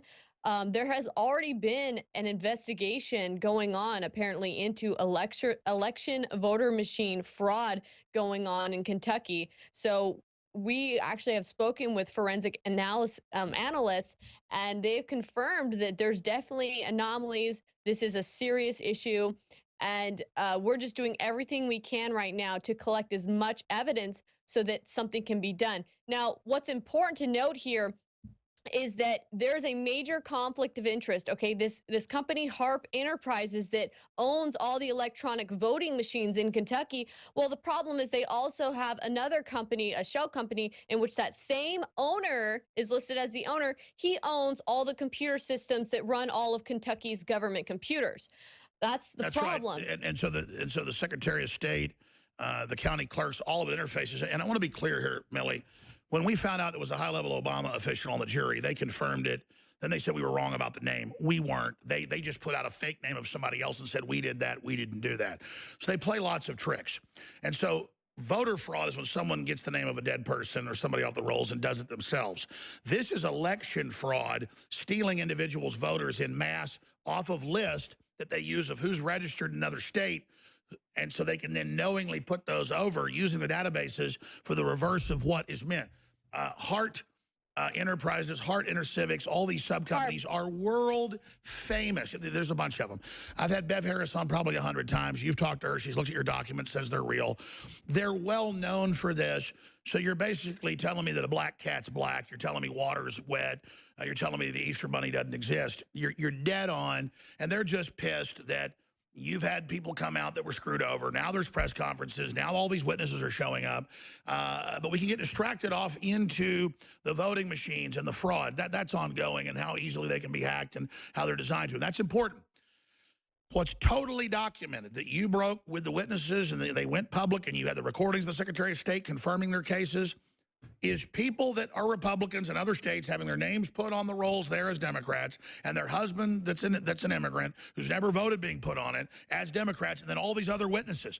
So it's that 175,000 list the Democrats sued a year ago had put on 1 month before the election in October, and got that baby in there and have done this. And then that's all they've done. And the governor's got to get that list, run it through a database of people that are supposedly off the rolls and live in other states. He'll get way more than 5,000 people, and he'll win the race. That's it. Sorry, go ahead. Now, here's the problem. The governor's waiting on a recanvassing, a recounting. The problem is the Secretary of State's computer systems, the same company that runs all the machines, they also have access to the computer systems. So they're essentially we're asking the same company that might have committed this election fraud to investigate themselves and give us the reports, the recount themselves. Right. The Democrats and the company and the software it's got, the modems, all between it, perfect circle of control, they're now going to run the recount. Oh, yeah. So we're not going to get any justice here unless more whistleblowers come forward. And the other thing is we're working on analyzing these logs that the whistleblower dumped and seeing if we can pinpoint what the actual voter logs in the machines correlate with these air gaps and with what is it called? When they essentially were doing these log offs and machine maintenance, that was definitely suspicious activity. Updates. So updates, yes, they're doing updates. Millie, we've been down this road a billion times, and what I'm getting at here is Judicial Watch sued and got 3 million names in California alone that voted illegally against Trump, totally proving everything he said. 2016, 2018, same deal. Even more numbers. It's all over the country. It's total. We have all the Democrat officials on video saying they engage in this fraud. We know the machines are doing this. We all know this information. And so I'm not poo-pooing what you're saying. You've done a great job exposing it. I'm just wondering why the media, why the people buy into it. I guess they don't with Brian Williams that owned fraud. Not attacking what you said or what you brought forward that's totally true and huge, but bringing up some little fake thing and not even showing it to then say it's all a lie, don't look here, don't investigate. That's really the proof there, is them saying don't look into fraud when the known fraud of all this is on record. And the Democrats have, 14 states where illegal aliens can get driver's license and then vote. We know what's going on. California does that. Kentucky does that. That's what's happening. We need voter ID. Let's come back with Millie Weaver to talk more about this on the other side. Because there you saw them saying it's all made up. Brian Williams, he wouldn't lie to you. He told you so. Think of the nerve of these people relaunching that criminal. Now, look, I've been all over the map with Millie last segment, and I'm not frustrated with her. I've just done this rodeo over and over again. And yes, it's big that they got a big tranche of thousands of pages of documents showing all these anomalies. They show them to Bev Harris, the preeminent crime investigator. Used to be a federal crimes investigator, a big corporations, the expert on election fraud. She said, yeah, this looks bad. I mean, of course, we know the name of the company. It always pops up. They all do. Okay, it's about power. It's about control. You've seen how the deep state operates. They think they're invincible. I'm saying the names and the first story Millie broke that got everybody interested so they can go look and see that they're on the Kentucky rolls when they've never lived there or haven't lived there in 8 years or have never voted and were never on the voter rolls and they're 18 years old or they're an immigrant. And so people are coming out of the woodwork and they're showing up at the Secretary of State's office and they're coming to press conferences and they're proving it. They're posting it online. And Brian Williams is saying it doesn't exist. It's made up. It's a Russian bot. You saw that earlier. That's a known lying criminal that said he was shot down in a helicopter by an RPG. So, Millie, you're doing a superlative job. I just haven't ever found a way to capture the public's attention or the government about the election machines and about the fraud and about the same company and about how they're interconnected and control the modems at the county clerk's office to be able to coordinate that. I get what you're saying. Yes, I understand that. You're absolutely right. But the public can go find out how they're on voting rolls or their immigrant husband is and someone's voting in the name. That's the proof where we can get them, where people experience their identity being stolen. That's how we're going to get people to start countering this because there's not enough dead people to get it done. They're going to do it to people in other states and they're going to put immigrants on it, which they've already done. That's the Democrat plan. And I'm saying therein is where we're going to beat them because people who have had their identity stolen legally will be shareholders and will have standing in court when this doesn't get reversed to sue these institutions into oblivion. And that, I'm telling you, is a real path. And this gets people's attention. Does that make sense, Melanie? Oh, yeah, it makes total sense, Alex. And that's why yesterday, over 100 testimonies have been submitted to the Attorney General's office in Kentucky. But we know that the Attorney General right now is Andy Beshear. So how can we expect him to do an investigation into himself when he benefits from winning this race? There's a major conflict. But yes, more and more people are coming forward. And this young man who's very brave named Jake Bird, who's a college student in Florida, decided he was going to make a video. He has posted the video of his own testimony that he was not in the state of Kentucky when somebody voted on his behalf, used his ID to do so, and his mother discovered that. So that's a major breakthrough right there. We've had immigrants being put on the voter rolls, tons of people being put on the voter rolls. If you are a resident or have been a resident of Kentucky and you've noticed any suspicious activity, you can submit that to Citizens for Election Integrity on Facebook, because they are handing all of this information off to proper investigators. But it's important to note, Alex, that when Opens Records requests have been submitted to the Secretary of State's office, they've then deferred to HARP Enterprises and said, oh, well, HARP Enterprises declined that request, and they're a private company, so you'd have to subpoena the logs. So we're being stonewalled here by a bunch of corrupt people in power. That's right. And it's always the same. It's a big corporate takeover. That's what the New World Order is. And then they've got all your private info. They're in control of the government, but you can't investigate them because they're God. And the votes are being tallied. They're being put up on cloud services that are out of the EU. So this is foreign interference, Alex. Millie, stay there. I'm going to come back and try to shut up and give you the floor to just recap all your findings. It just makes my head want to explode. I get so angry. And again, if you think Schiff's corrupt, folks, hiding in plain view, making up fake whistleblowers, saying you can't release their names, now saying there never was a whistleblower. While he's at Ed Buck's house doing satanic ceremonies, is being reported. If you think that's crazy, imagine what we don't know about. These people have been getting away with literal murder. And now they want big fat men dressed as clowns to have sexual access to your children. We now take you live to the Central Texas Command Center in the heart of the resistance. You know, they got that movie Field of Dreams where Kevin Costner's walking around and he hears his voice. Well, I didn't really hear a voice. I just had a vision of the globalists and what they'd try to do, the technocracy and the world government, the Chi-Coms and the one-child policies and the breakup of the family and their whole plan. About 27 years ago, I just had a compulsion to get involved and to get into the media and to make films and to get on the radio and to raise the alarm. And it was God guiding my mind and my steps the entire time.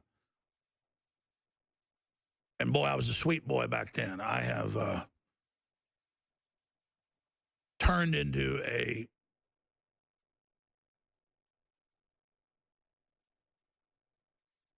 vicious ogre-like creature. But that's okay. That's God's plan, because I'm going after the New World Order. But I am now completely compelled to fight them. It's not courage. It is commitment and just being taken over. And you have to understand the enemy is taken over by their evil force. But I tell you, there's nothing more satisfying than being committed to what you do and knowing it's the right thing. It is fulfillment. And I can tell you, people out there who don't feel good or don't have fulfillment, if you have a relationship with God, you've got it all. And just look at these articles coming up after Millie Weaver leaves us, then I'm going to open the phones up.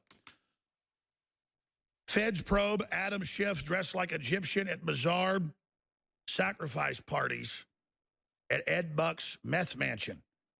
This is all over the news. Sink Uger files to run for disgraced Congresswoman Katie Hill's seat. I'm suing him, by the way, for saying that I'm basically a child molester with no proof. Sanders AOC unveil $172 million Green New Deal for public housing. Got to give all those illegal aliens free housing. More on Disney putting trigger warnings on outdated movies they say are evil, like Lady and the Tramp. Another bizarre mainstream article saying the Stone trial is still ongoing. The jury's out right now. That's not true. It says testimony continues on Friday. No, they rested yesterday. We're watching that. I've got my message to Stone. I'll do that before I go to your calls. I've already posted an article dealing with it. I believe he's going to be convicted because it's a kangaroo court. I'll talk about that. The toll-free number to talk about any of these issues is 877-789-2539, 877-789-ALEX. What do you make of the whole impeachment thing collapsing? That's the word. Even mainstream news had those headlines. Are the Democrats building a collapsible impeachment? AP calls it a scam. What are they going to do?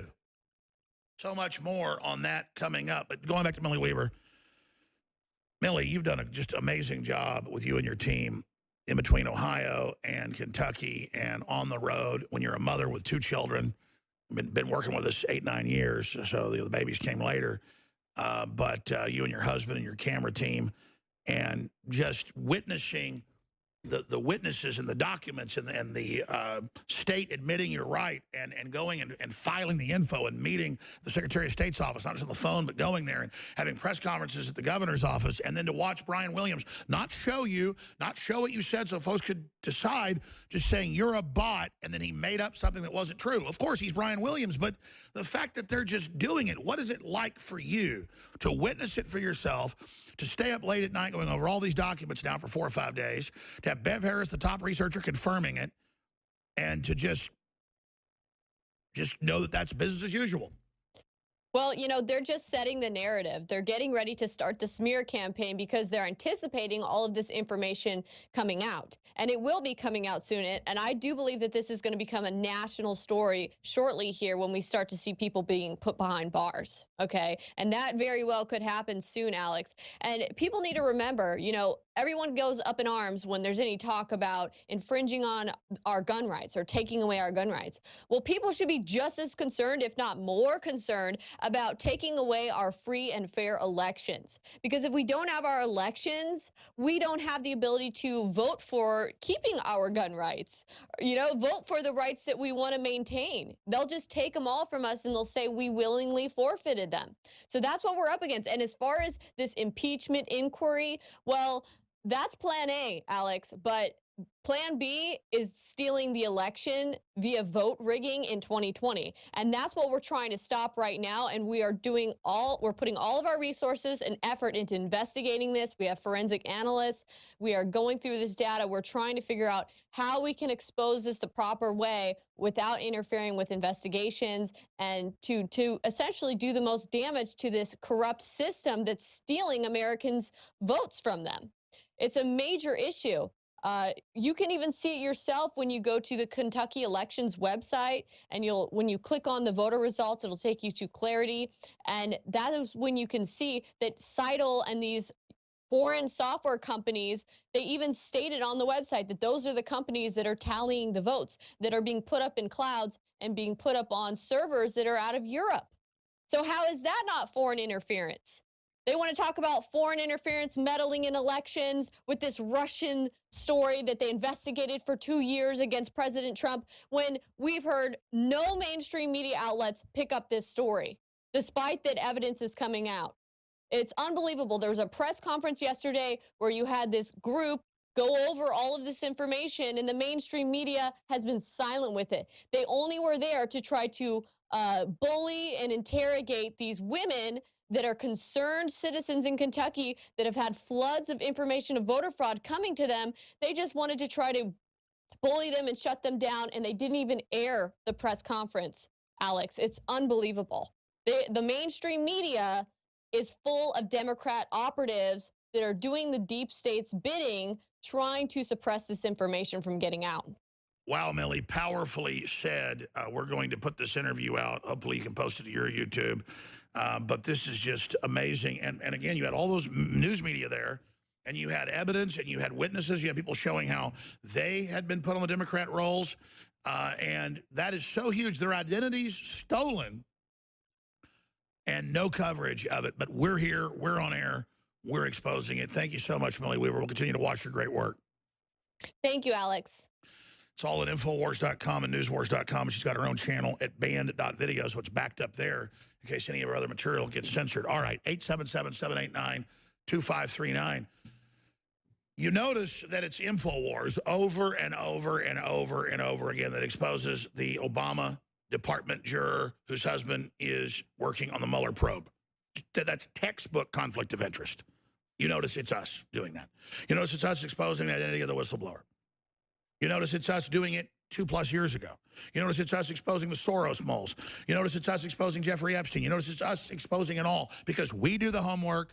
We are totally focused on this, and we've got all the sources across the country and the world that care about freedom. They're all over the place. There's good people everywhere, but they're trying to put us in prison. They're trying to bankrupt us. They want to demonize us, censor us, boycott us, silence us, and then they can set us up and try to put us in prison. So it's personal with me. I want to defeat the globalists for everybody and for all the innocent children and for all of our futures and for society. I mean, it's because it's what God wants and because evil must be confronted. That's what this animating contest of consciousness is all about. But yeah, I want to beat the globalist. I'm not even scared of what will happen if they ever get me down.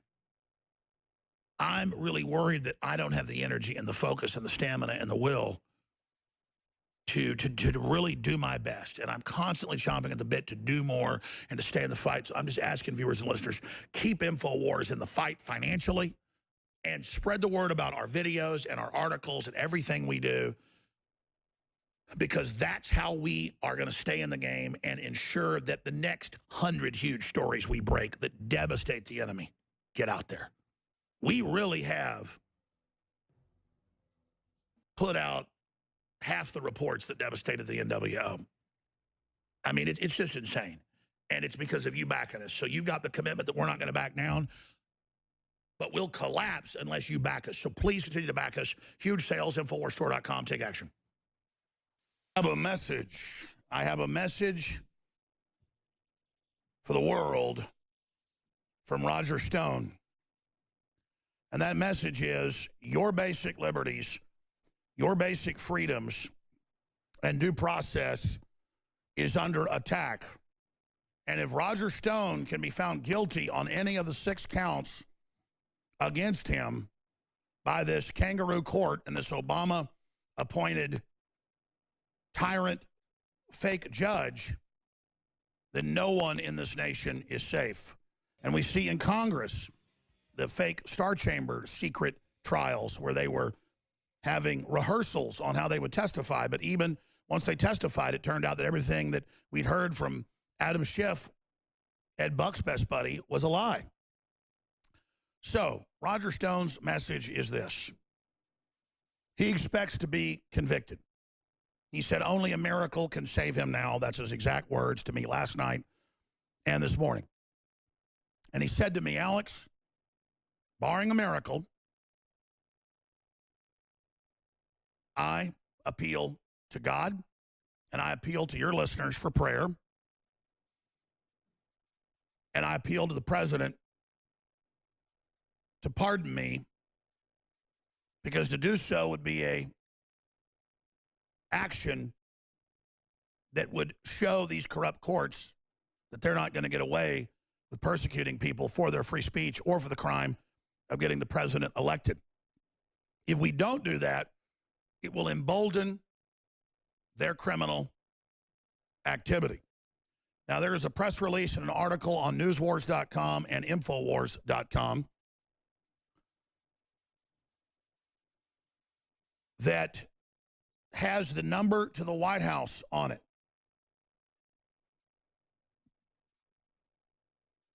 And if and when he is convicted by this jury, it is vital that everyone share the information graphic posted at Infowars.com and Newswars.com with everyone you know on Twitter, Facebook, YouTube, by hand, you name it, and that everyone who can in the area of Virginia or Maryland or West Virginia or all over the country travel to D.C. anytime for the week after this conviction and encircle the White House with bullhorns demanding President Trump take action. They have packed the court full of Obama, Hillary, appointees and operatives, CIA spooks, you name it. The jury reportedly has been looking at Roger and shaking with hatred, and he's done absolutely nothing wrong. They've put President Trump on trial, saying that it came from the Russians with no proof. They're hoping this show trial and a conviction of Stone will somehow claim that Russiagate was real, but it's already collapsed. He's not on trial for Russia. He's on trial for supposedly telling Congress he wasn't in direct contact with Julian Assange. Well, he never was in direct contact with him. He worked here at the time. We know. He was talking to him through people like Credico and others. And Assange was talking to the mainstream media at that time. That's not illegal. But CNN tells you that if you read WikiLeaks, you're going to jail. They tell you if you say the name of this whistleblower, you're going to jail. But Rand Paul has. Because it's the law that when you accuse somebody, your name is public. But the Democrats are trying to intimidate the world. And anybody that would support President Trump. So Roger Stone's message is this. He prays by a miracle that he's not convicted. But the tea leaves are clear. He believes he will be convicted. They've now been deliberating for 5 hours or so. And as soon as the verdict comes out, we'll let you know. But right now, barring that miracle, he'll be convicted on many of the 6 fake counts. And that's why we have a separation of powers, so that when there is misjustice, higher courts can override lower courts and overturn convictions. And Congress can pass laws that override the courts, or even the executive in many cases.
Powerfully said, we're going to put this interview out. Hopefully you can post it to your YouTube. But this is just amazing. And again, you had all those news media there, and you had evidence, and you had witnesses. You had people showing how they had been put on the Democrat rolls. And that is so huge. Their identities stolen and no coverage of it. But we're here. We're on air. We're exposing it. Thank you so much, Millie Weaver. We'll continue to watch your great work. Thank you, Alex. It's all at Infowars.com and Newswars.com. She's got her own channel at band.video, so it's backed up there in case any of her other material gets censored. All right, 877-789-2539. You notice that it's Infowars over and over and over and over again that exposes the Obama department juror whose husband is working on the Mueller probe. That's textbook conflict of interest. You notice it's us doing that. You notice it's us exposing the identity of the whistleblower. You notice it's us doing it 2+ years ago. You notice it's us exposing the Soros moles. You notice it's us exposing Jeffrey Epstein. You notice it's us exposing it all because we do the homework. We are totally focused on this, and we've got all the sources across the country and the world that care about freedom. They're all over the place. There's good people everywhere, but they're trying to put us in prison. They're trying to bankrupt us. They want to demonize us, censor us, boycott us, silence us. Gennady Borzov has discovered another comment. Very glad to come on here and say I was wrong, but I think we all know a kangaroo court fraud when we see it, and that they packed that court with deep staters and the benches were just full of globalists, cackling and laughing at their petty power. These people have no power. They're pomps of the satanic pedophile network. We are back live, broadcasting worldwide. I'm your host, Alex Jones. We're going to your phone calls here right now. And then I'm going to get into some of the other big breaking news. It's just crazy. Their whole system of lies is coming down. The elections, they've been rigging almost all of those. The establishment has basically just run every scam you can imagine. The average mortgage has been sold more than 50 times by the big banks over and over again to investors.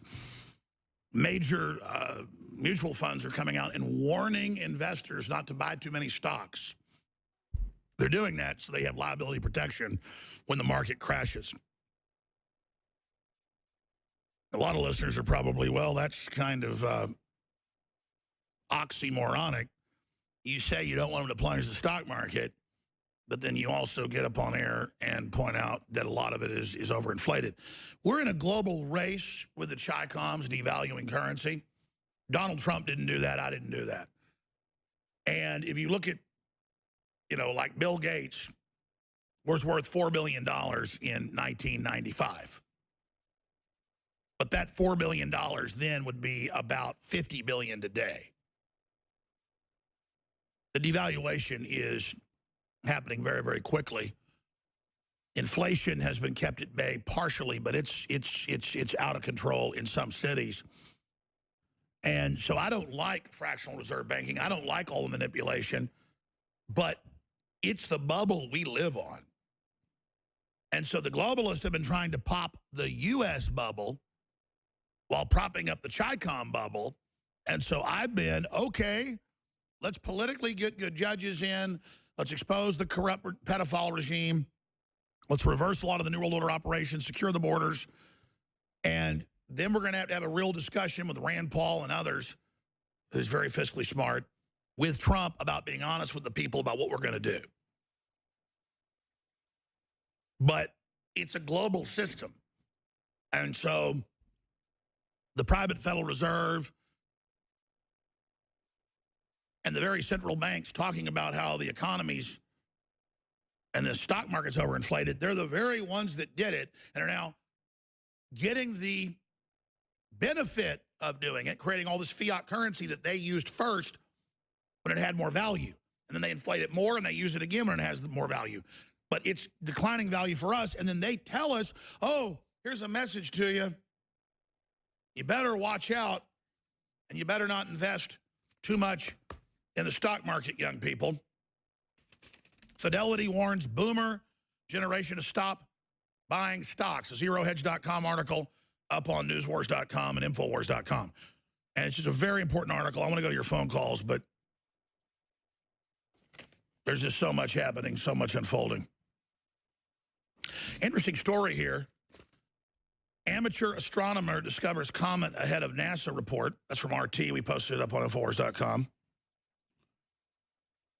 Not content with leading NASA to detect water from an alien star system or board on an interstellar visitor, Crimean amateur astronomer Gennady Borzov has discovered another comet, dubbed 2I Borzizov, if I say that right. A new resident of our solar system. Now, why is that an important article? Then I'll go to your calls. I, back in college, went in with my dad to buy a 12-inch diameter refractor. I used to know all this telescope, but the big, they're short and fat. And it had all the computer controls and that when those were first coming out. And my favorite thing was the black filter you'd put on it. And you couldn't see through it. You look at the sun, you could see the sun, and you'd go away and have some lemonade or whatever, come back an hour later, you'd see sunspots had turned. The thing's moving. It's round.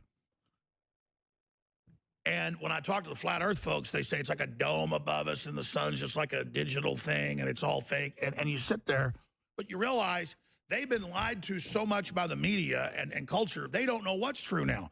That's a logical extension of learning Brian Williams is a liar and massive election fraud's real and a bunch of devil worshippers run stuff. Well, then hell, if those people are telling you the world's round, it's probably flat, right? But it's not. It's not always been lies at this level. And they used to think it was flat. Then they said it was round. The Bible says it's round. But it's healthy that people have that level of doubt. You're supposed to be able to doubt things. But it's just, I sit there and I tell the flat earthers, hey, I'm able to look at moons orbiting Jupiter on a clear night, and I can see them turning.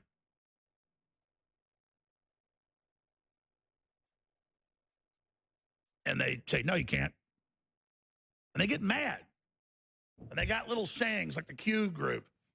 Oh, why are you so obsessed with the ball? Oh, you're in love with your ball. And it's just like, but see, that's just a way when things are so crazy with devil worship and world government and New World Order and all these serious things, you just kind of go, none of it matters. It's a realm and then you know, and then it's an ice wall and just all of this. But those folks, the media attacks, but they don't attack. The head of Bank of America a few years ago said, we've got mathematical equations. We believe the world is a simulation held by something. We're in an artificial reality, and we want to develop plans to break out of it. And then all these billionaires are saying that's what their religion is. We're trapped in a false reality. We must build supercomputers to break out of it. That's like Satan. It's all fake. God's bad. This is all fake. We've got to break away from it and make our own universe. See, we're now at that level where the devil was. Oh, that's completely normal to say everything's held in place and it's all a simulation. That's all over the news now, the last 5 years. All those atheists suddenly tell you that everything is a simulation. Yeah, there's a Venus is beginning its transit soon. I forget when. It's very soon, across the sun. I have sat there with my telescope that's in storage someplace, back when I had time to do such things, when that happened. I've watched that myself. I've sat there with my telescope, it's glass with the magnifier, and I've sat there in my yard in the daytime looking at the sun, and I've watched Venus go across it. But it's not real, see? And everything's fine because Q's real, we're going to bring down the whole deep state. Well, I hope that's true because the deep state is in a lot of trouble. But not because of some magical group battling them, because Schiff and all these people are so ham-fisted. So I'm going to go to Brad, and I'm going to go to Wild, and I'm going to go to Carlos and Gary and Michael and Kevin and Sargent and many others when we come back for 2 segments. And then Paul Joseph Watson takes over. He's ready to go.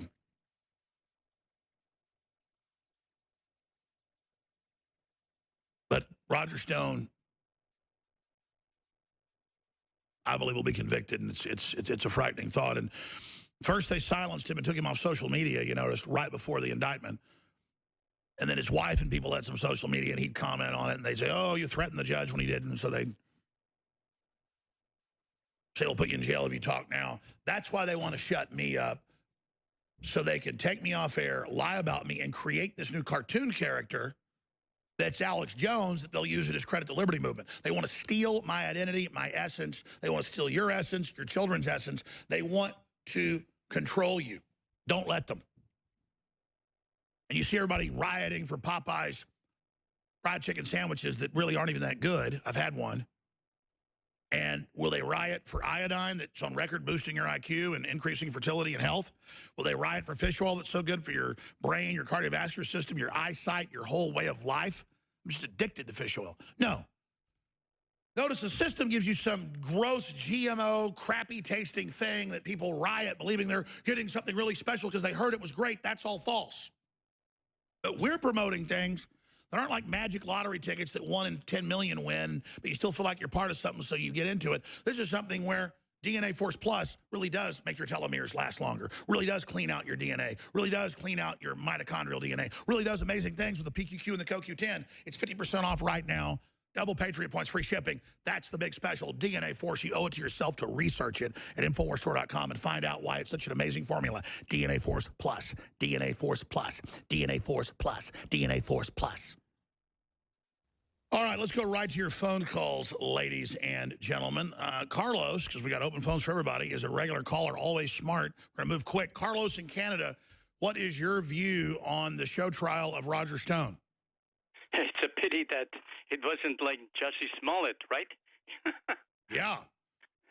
He got a nice break, didn't he? Well, that's because he was trying to start a race war. He was doing his job. Yeah, exactly. Well, it's actually, Judge, Amy Berman Jackson is a very experienced lawyer. She was, in fact, so experienced that she dismissed the case and the allegations and the charges against Hillary Clinton in the Benghazi case. And it seems to me that having been an appointee of President Obama, this might have been irrelevant. That again, the Manafort case subsequently, and now Roger Stone. Now, basically, a judge knows how to run a case, and from what I read in the literature, Roger Stone wasn't very wise in depicting with crosshairs and a picture and so on. I think he lost it for a while, you know. But I hope that this judge will take relevance in the fact that she has to be objective as a judge, and I hope that in all fairness, it doesn't go any further than that, because there is an underlying story that people very little talk about, and that is that the financing of judges and district attorneys by George Soros' organization is very, very advanced in the United States, and the judicial system is under risk of being corrupted by, you know, gazillionaires who choose in district attorneys the particular you know, agendas they want to carry. Well, brother Carlos, I appreciate your call, and you've been calling in for years, and I usually agree with you, but maybe you missed it because I've been really close to the case. Thanks for the call. Roger Stone did not put out on the Instagram a picture of crosshairs over the judge. He posted an article from a site that had bullet points with a circle with lines. That's the site's symbol that they put out by bullet points, with bullet points on how she was corrupt. And so they just said that was crosshairs. Kind of like, yeah, there it is on screen. Kind of like we had the Grim Reaper in here talking about Jeffrey Epstein during a 4-hour show, and then the national news said we had a Grim Reaper in here saying we'd kill the juries. Of course, the news didn't show that. Even Brian Williams did a report on it, I'm told. What a fraud. No, they just say, oh, we had a Grim Reaper on there. So it's... My Grim Reaper is even more removed than that, but that's what they do. If anybody's lost it the last few years, it's me sometimes, but I'm losing it in a good way, you know what I mean? Okay, thank you, sir. Let's talk to Gary in Florida, then Sergeant. Gary, you're on the air. Welcome. How you doing, Alex? Good, brother.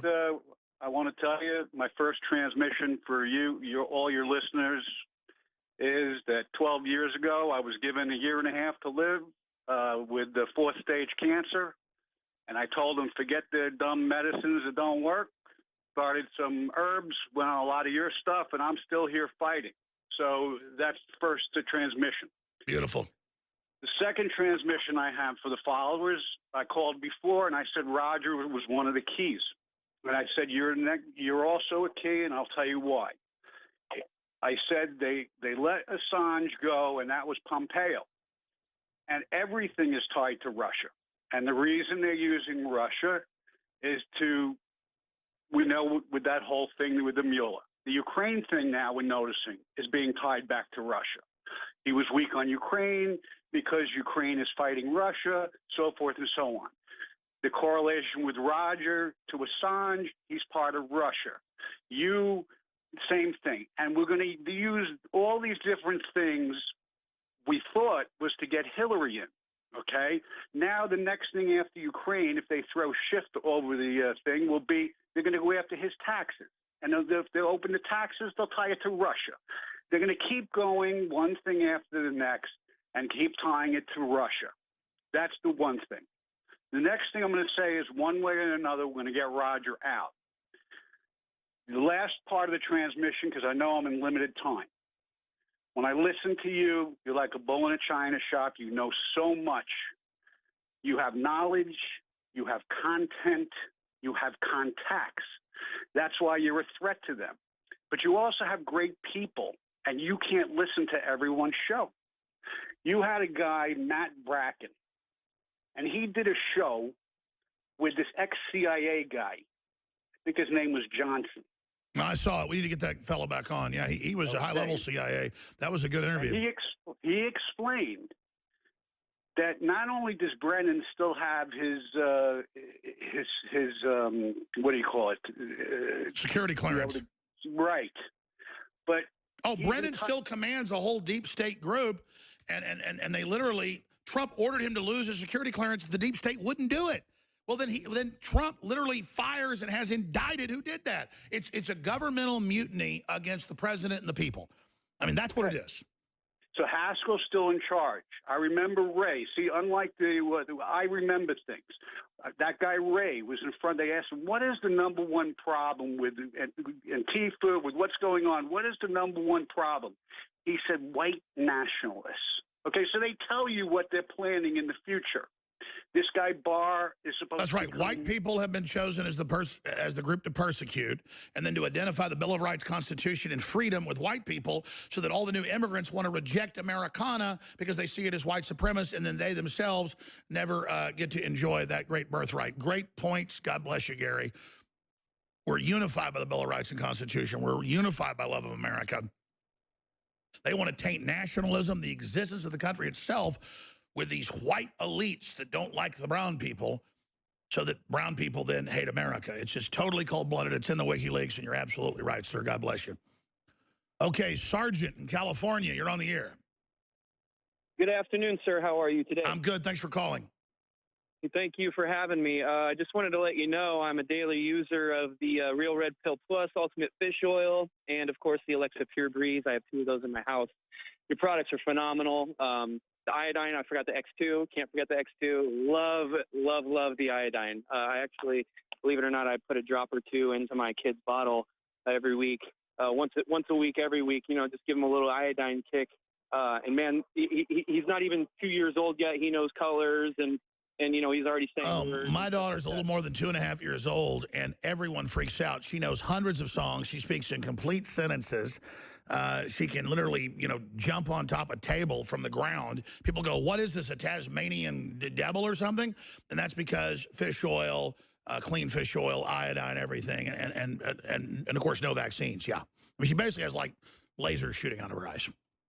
Yes, sir. That's exactly how I feel about my son. And before I ask my question here, I just want you to know you are a breath of fresh air in this toxic world. Not to sound too sycophantic or anything. No, brother, it's not that. It's just that all of us are in this fight. You're awesome. And I'm just saying you are the answer. That's all I'm saying.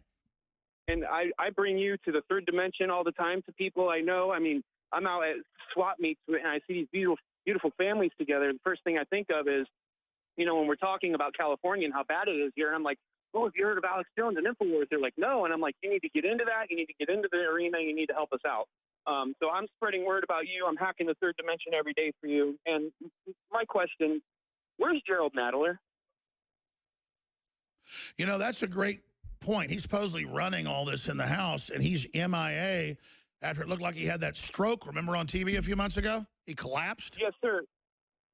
That question in response to a great point you brought up yesterday that you didn't even really elaborate on was this impeachment inquiry hearing crap is all going on in an intelligence committee. That's unprecedented and unheard of.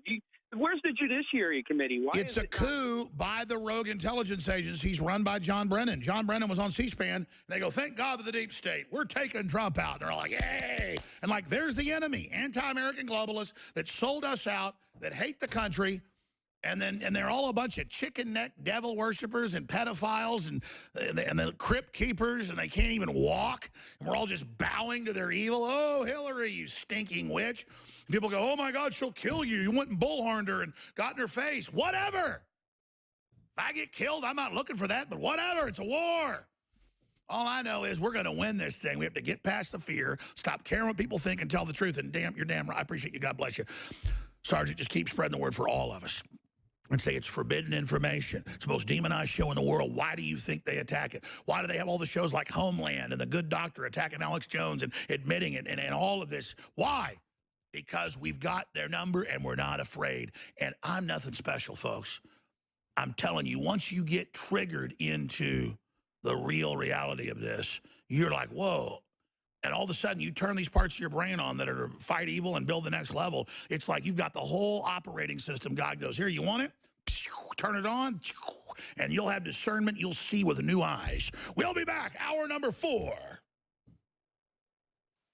All right, let's move quick through more of your great calls. I've been trying to go to more calls. I've been doing a little bit better job, but you've got my commitment. Tomorrow, I'm going to take at least 2 hours of calls. More calls coming up during the War Room with Owen Schroyer. More calls coming up during Firepower with the great crew there. I want to go to Kevin and a few others I want to get jammed in here really quickly here. Brad in PA, you're on the air. Thanks for calling. Good afternoon, Alex. Thanks for taking my call. Thanks for all you do. Thanks for all your great products. Thank you. Love the toothpaste. Can't wait to try that new toothpaste that your dad developed. Thank you. And thanks for humanizing everything, because you do a great job of that. I mean, you know, you've been on the air so long and done so much work, worked so hard for so long. It's just hard to believe. But great job. Keep it up. Thank you. I want to just say that I think the deep state, we need to throw that term out and just say CIA, because I think they're running everything. They are. They're trying to run Trump out of the office.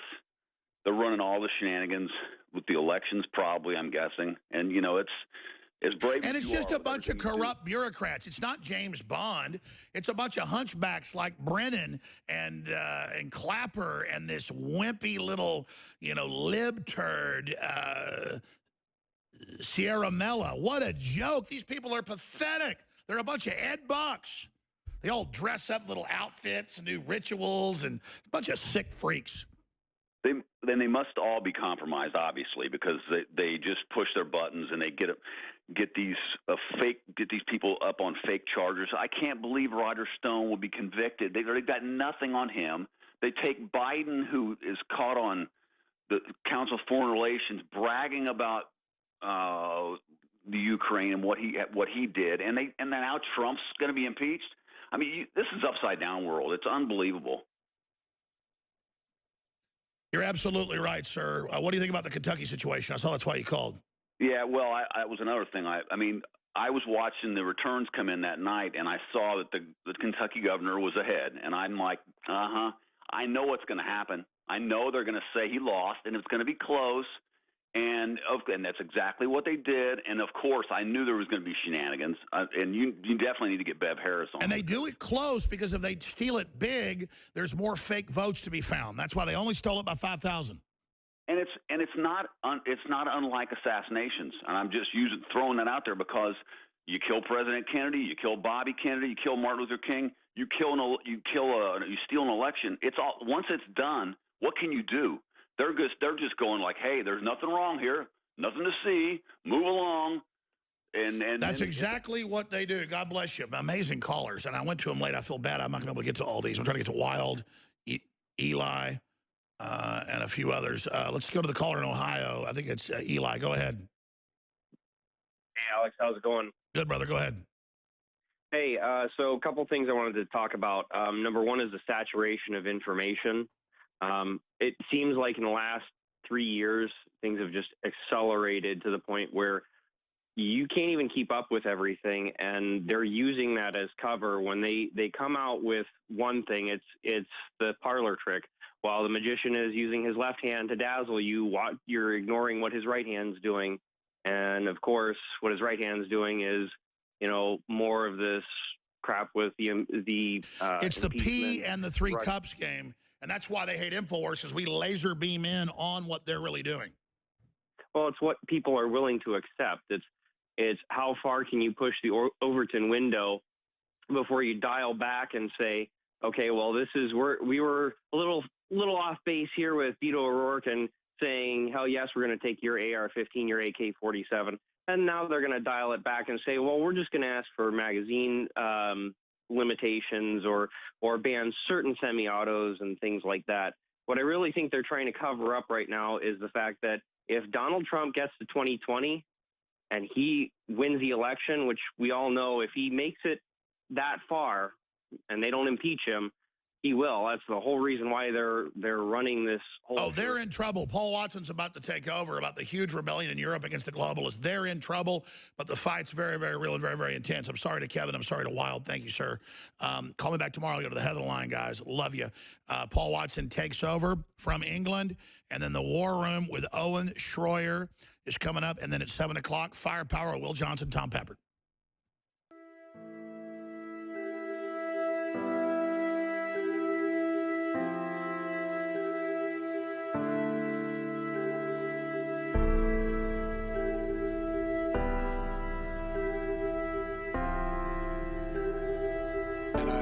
gotten a commitment from Poroshenko and from Yatsenyuk that they would take action against the state prosecutor, and they didn't.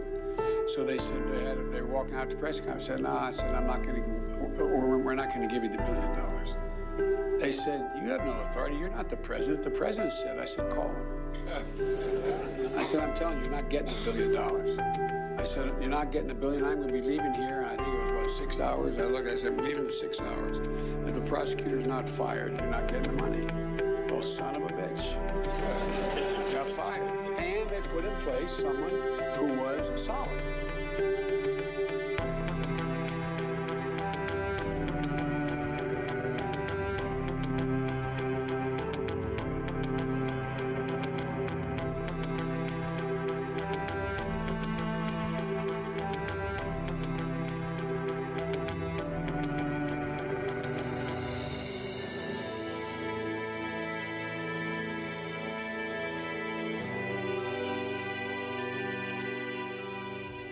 November 14th edition of the show.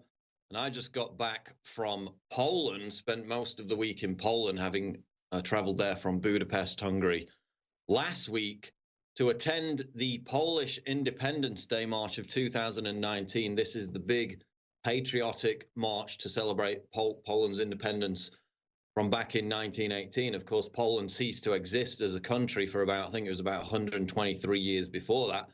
So we got to march with the apparent extremist far right, as the media has denounced and decried them for years and years and years. Turns out they're not actually that extremist, that far right at all. It was mainly, from what I saw, patriotic families fighting for the future of their country, fighting to avoid the same fate as Western countries in terms of the revolt against globalism. So we're going to talk about that. We're going to talk about Europe in general. We've got massive problems with grenade attacks in Sweden. We've got more terror attacks in France. We have a situation in the Netherlands where the Islamic call to prayer is now being blasted out. People are revolting against that. The Vox party in Spain, the Populist Party, is more successful than ever before. So we've really got a lot of positive news today regarding the revolt in Europe against globalism. But we spent about 4 days in Warsaw, Poland this week, not only marching on the Independence March, but meeting with members of parliament. We actually got to visit, were shown around the Polish parliament yesterday, because there's a new federation, there's a new coalition of populist right-wing parties that in the recent Polish election, which took place, I think, as recently as last week, won 11 seats in parliament, and now they are going to be able to push back against the more centrist conservative party in Poland, the ruling party. They call it the Nationalist Party, but it seems to be getting less nationalist and more globalist by the day, similar to the Conservative Party in Britain, which of course led to the creation beforehand of UKIP as a more populist pressure party, and then the Brexit party with Nigel Farage. So we have a lot of similarities taking place in Poland. We got to meet Janusz Korwin-Mikke, who of course became a very controversial figure last year when he did a UK TV interview. He had his opinions, his thoughts completely misrepresented. We got to meet him. We got to meet Krzysztof Bosak, who is also a newly elected member of parliament in Poland as part of this they called right-wing coalition. And of course, we got to meet Grzegorz Braun, who is also a member of parliament. So big things happening in Poland, and they were very hospitable, very interested to work with the media world, the online world coming out of the United Kingdom and the United States. So many exciting projects planned for that. But to just give you an idea of how this has been misrepresented by the media, this is their National Independence Day. They have a march every year to celebrate Poland, to celebrate patriotism, to celebrate families, a form of resistance against the globalism, the cultural impositions that are being foisted on the West in many other countries. And how does the media portray it? We have a headline out of Vice: "Bigotry and fear filled Warsaw streets on Polish Independence Day." Really, I was right in the middle of it, marched with them for about 5 hours, didn't see much bigotry, certainly didn't feel any fear whatsoever. It says on Monday, A crowd of thousands celebrated the national holiday by taking aim at Jewish people, Islam, abortion, and the LGBT community. Now, to get this right, there are 150,000 people on the streets. The vast, vast majority of them were just patriotic, family-loving, country-loving Poles. Were there tiny pockets of actual right-wing extremists wearing Nazi memorabilia and things like that? Yes, but in comparison to the vast majority, it was minuscule, absolutely minuscule. And many of these Poles carrying banners were carrying banners that said they were against fascism, they were against communism, they were for Poland, for the territorial sovereignty, and against the European Union. That's why they're being attacked by the media. The article says, in recent years, Poland's Independence Day celebrations on the 11th of November have increasingly become a show of far-right extremism. Again, I did not see with my own eyes any far-right extremism whatsoever. This year's edition was no different, with the largest events again organized by extreme right-wing and nationalist groups. Recently, Polish voters reinstated the Law and Justice Party. That is the mainstream nationalist party. They call it nationalist, but it's really centrist, whose campaign was largely based on protecting Polish values by furiously attacking LGBT minorities.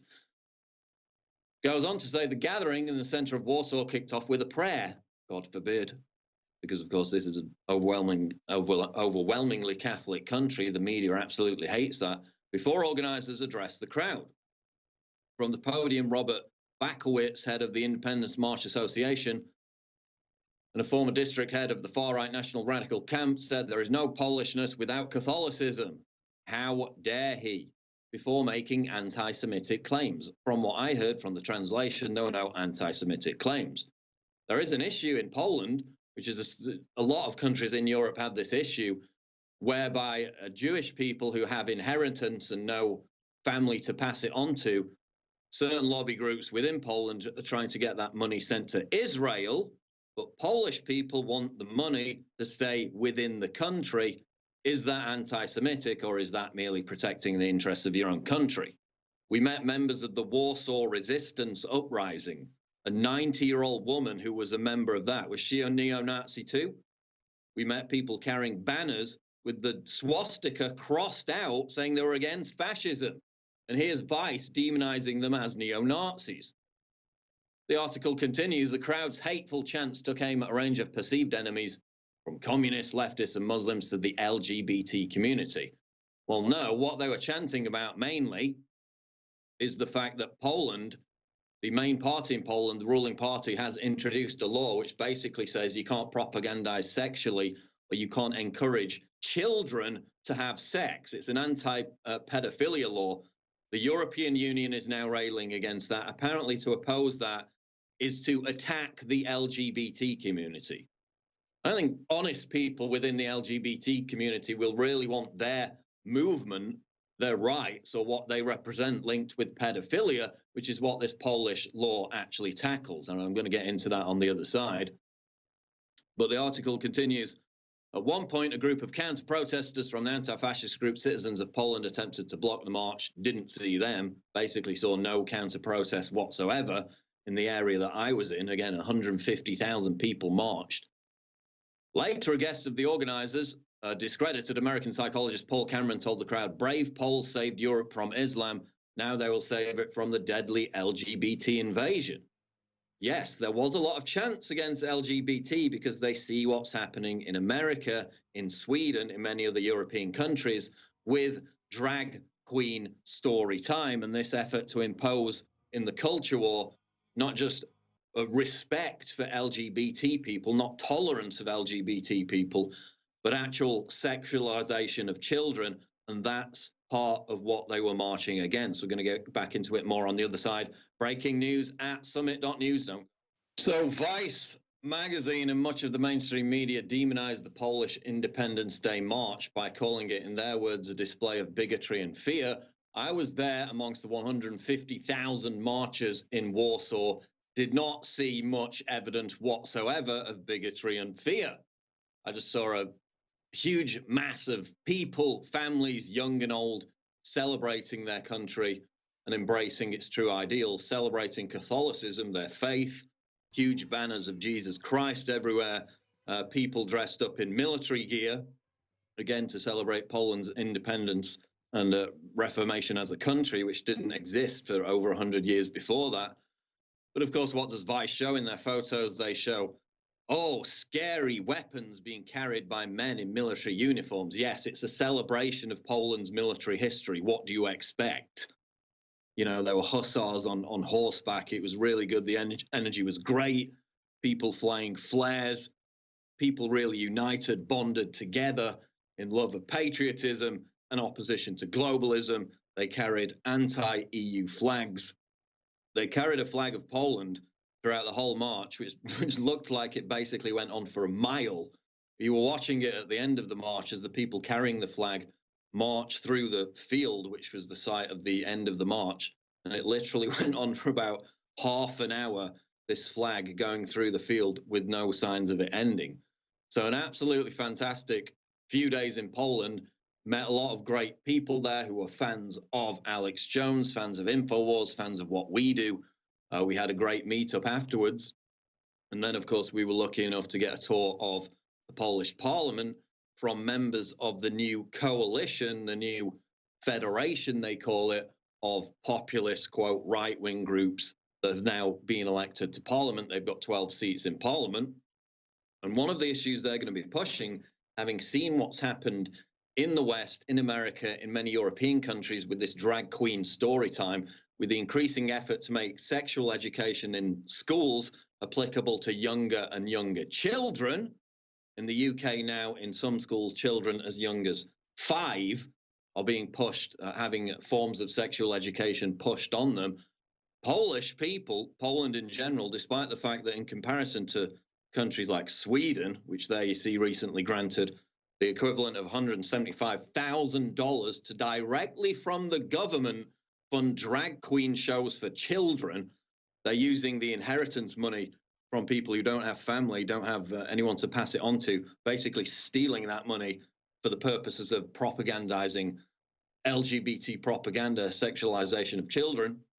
That's happening in Sweden. Polish people are absolutely dead set on not allowing that kind of propaganda to infiltrate their own country, which is why we have this policy being pushed in Poland by the new coalition parliamentarians. And there's a headline out of Reuters.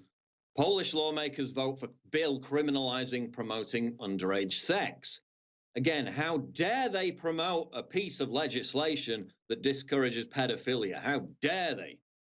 Polish lawmakers on Wednesday voted in favor of a bill to criminalize the promotion, this is a direct quote from the bill, the promotion of underage sexual activity, in a move seen by some as a government effort to court conservative support, which outrage liberals who say the bill aims to ban sex education.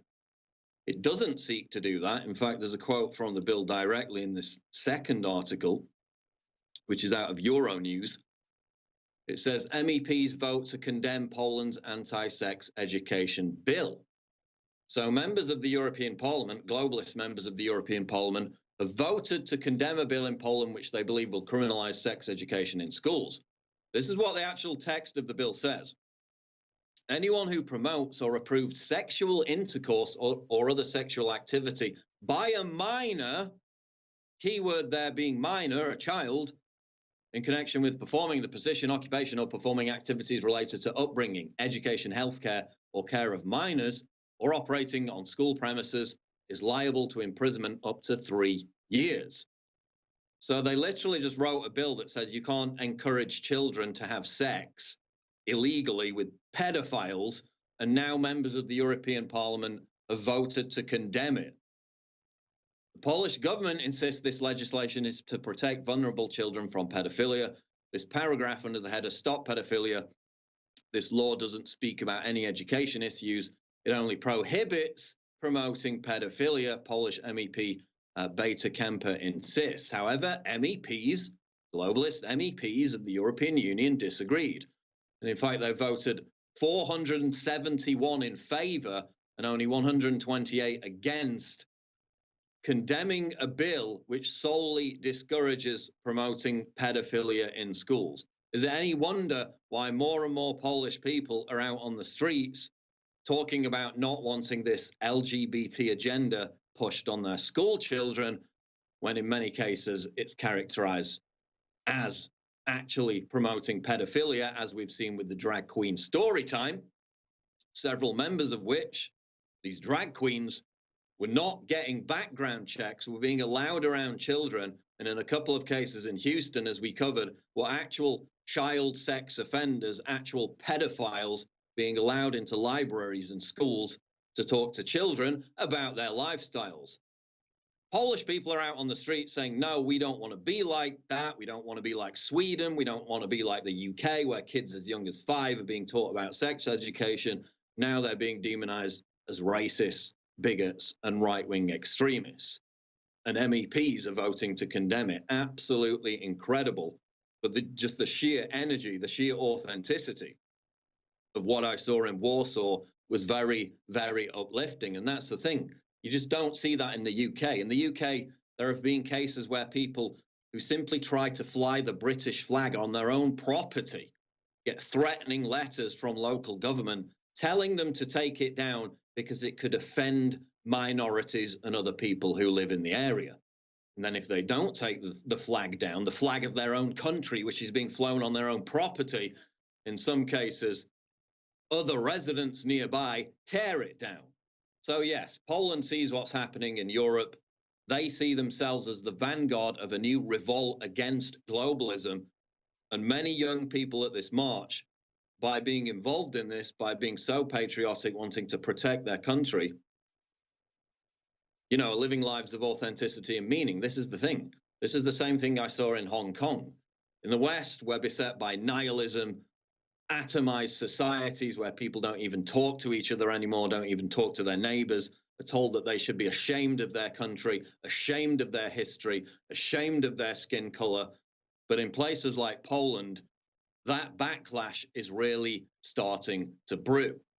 And we've seen it in Hungary and other places as well. So we're going to go back to Poland, it looks like, you know, in 4 or 5 months' time, and really talk to more of these MPs and try to help them get the message out, try to rally around this populist, patriotic message that seeks to restore faith, family, and reason in a clown world, which has now come to the point where literally, as I said before, in Sweden, they're taking the money, the inheritance money from their own citizens and directly funding through government programs, drag queen story time, where these drag queens, many of them not background checked to be around children, are literally being allowed to propagandize their increasingly bizarre lifestyles to our children. Poland is rejecting that in droves. Don't go away. We'll be back.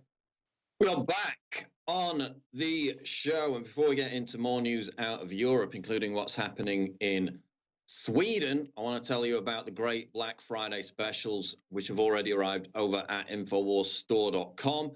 Again, we're not funded by giant fat checks from George Soros. We don't take ads from giant pharmaceutical companies like CNN and other mainstream media networks. We're funded purely, solely by you getting the products at InfoWarsStore.com. And now it has never been a better time. We're coming up to Christmas, of course, when people just often buy a bunch of tat, which their relatives, their loved ones don't want. They have to throw it away or re-gift it a few weeks later. We've got up to 70% off, free shipping and double Patriot points on a ton of products at InfoWarsStore.com, including the Super Silver Whitening Toothpaste, which is available at discount. Again, you're going to buy toothpaste anyway. Why not buy it off us to support this network? We have Brain Force available at 50% off right now. The cognitive enhancement aid. It really helps your concentration when you're trying to work on things. Again, without the side effects that some of these other nootropics would give you. We have Bodies, the whole body support, anti-inflammatory, flexibility support, joint support available again for 50% off. 220 reviews, 4.9 stars. People are really loving that product because we got the Turbo Force energy drink, which is powerful beyond belief, available again for 50% off at InfoWarsStore.com with great user reviews. We've also got Knockout Sleep support at the low, low price of just $14.98. at InfoWarsStore.com as part of this massive discount. Check out those products and a ton more right now as part of the Black Friday sale at InfoWarsStore.com. Please support this network. Now, back in March 2017, I put out a tweet which coincided with Trump making comments about the state of criminality in Sweden, which was, of course, greatly exacerbated by the migrant crisis, the fact they took in more migrants over that 2-year period than any other European country. I put out a tweet challenging journalists to go and visit, to go and film the no-go zone ghetto areas of Sweden, specifically Malmo, where before that tweet was put out, you had a camera crew from Australia go there and get physically attacked. You had soaring rapes, you had soaring violent crime. Trump pointed it out, his famous last night in Sweden comment. I challenged journalists to go out there, and then there was like an international media smear campaign against yours truly, simply for telling journalists to go and do journalism. Of course, Tim Pool, a couple of weeks later, went out and was kicked out, or at least forced to leave one of these no-go migrant ghettos, proving what I had said. And for the next 2 years, Sweden's violent crime rate has been soaring. Their rape statistics have been getting worse. And finally, 2 years later, 2.5 years later, the mainstream media is finally asking, with the BBC headline, Sweden's 100 explosions this year, what's going on? It took them 2.5 years to ask this question after having demonized anyone who asked the same question for the past 2.5 years. Article reads, when 3 explosions took place in one night across different parts of Stockholm last month, it came as a shock to residents. There have been blasts in other city suburbs, but never on their doorstep. Swedish police are dealing with unprecedented levels of attacks targeting city centre locations too. The bomb squad was called to deal with 97 explosions in the first 9 months of this year. Now, what they like to do, apart from attack Christian churches, which is happening more and more in Sweden, is attack apartment buildings. This is mostly gang-on-gang violence, but it's gangs concentrated in these no-go ghetto areas. It's second and third generation migrants. So as the category of crime, explosions was not even logged prior to 2017. Then in 2018, there were 162 explosions. And in the past 2 months alone, the bomb squad have been called to almost 30. Grenade attacks off the charts. We've got shootings off the charts. What otherwise should be a very peaceful, crime-free Sweden. And only at the very end of the article did they actually introduce the idea that this could be related to them bringing in hundreds of thousands of migrants, which exacerbate the problem. But again, they claim that it's just socioeconomics, that it's not the newly arrived migrants, not making the obvious connection that, of course, those newly arrived migrants later go on to become second and third generation migrants. The Spectator was more honest in its article about this. They put out an article, bomb attacks are now a normal part of Swedish life. Again, this is the cultural enrichment, the diversity that Poles are out on the streets marching against. Spectator article makes the point. Normalization is a term that we've come to associate with domestic violence. The victim begins to think of abuse as part of everyday life. That classic frog boiling in the pot idea. Explosions have become so normalized in Sweden that SVT, Sweden's equivalent of the BBC, did not even mention the 3 explosions in the country's capital on its national news program that evening. And in fact, we've covered other stories where left-wing Swedish newspapers will literally send out reporters to harass people who've posted comments online about maybe diversity not being such a strength, to go out, literally bang on their doors and, accuse them of being hateful bigots. So the main news network in Sweden, when they had 3 explosions in their capital city, did not even mention it on that night's news program. Consider that statistics between January and June this year, more than 100 explosions were reported in the country, up from 70 last year. A total of more than 160 suspected attacks with explosives were reported last year. And that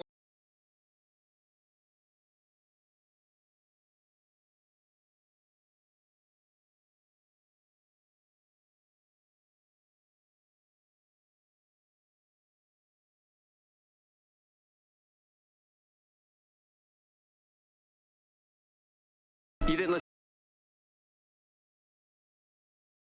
Even go out and deliver packages and parcels in these no-go area ghettos because they get attacked. The fire service gets attacked. They get stones, they get bricks thrown at them if they try to put out fires, because of course car fires are another offshoot aspect of this great cultural enrichment program. So Agrell said, quote, "The state's monopoly on violence, the actual token of a sovereign government, has been hollowed out bit by bit and no longer exists. The armed criminal violence is having effects that are increasingly similar to those of terrorism." So you actually have a state of low-level urban terrorism, pre-Civil War type scenarios. And again, the statistics show, and we had one of the big police chiefs in Sweden a couple of years ago come out and say, his name was Peter Springer. He went down the list of suspects in these violent attacks, these explosive attacks, these grenade attacks, and he said virtually every name was an Islamic name. That is the source of the problem. Meanwhile, in Sweden, Swedish teen has ear cut off in brutal gang robbery. An 18-year-old young man had his ear partially or totally cut off by a youth gang who was said to have robbed him of everything except his underwear. And in fact, there was a local government that put out a commercial, a video, advertising for people to come and live in its area, to come and visit its area, comparing their relative tranquility to what's happening in some of these no-go areas, such as Malmo and areas of Stockholm. Of course, for merely putting out an ad that said, "Let's make Sweden look like Sweden again," they were dragged. They were demonized as racist. Of course, the government's response to all this, despite the Sweden Democrats, the Populist Party, getting into parliament, 18% of the national vote, but the Swedish government's response to the soaring violent crime, to the soaring rape stats, is to take the money from inheritance, which is they've got nobody to pass on to because they've got no relatives who are alive, and give it to fund drag queen story time. That's the Swedish government's response. Absolutely despicable. We'll be back.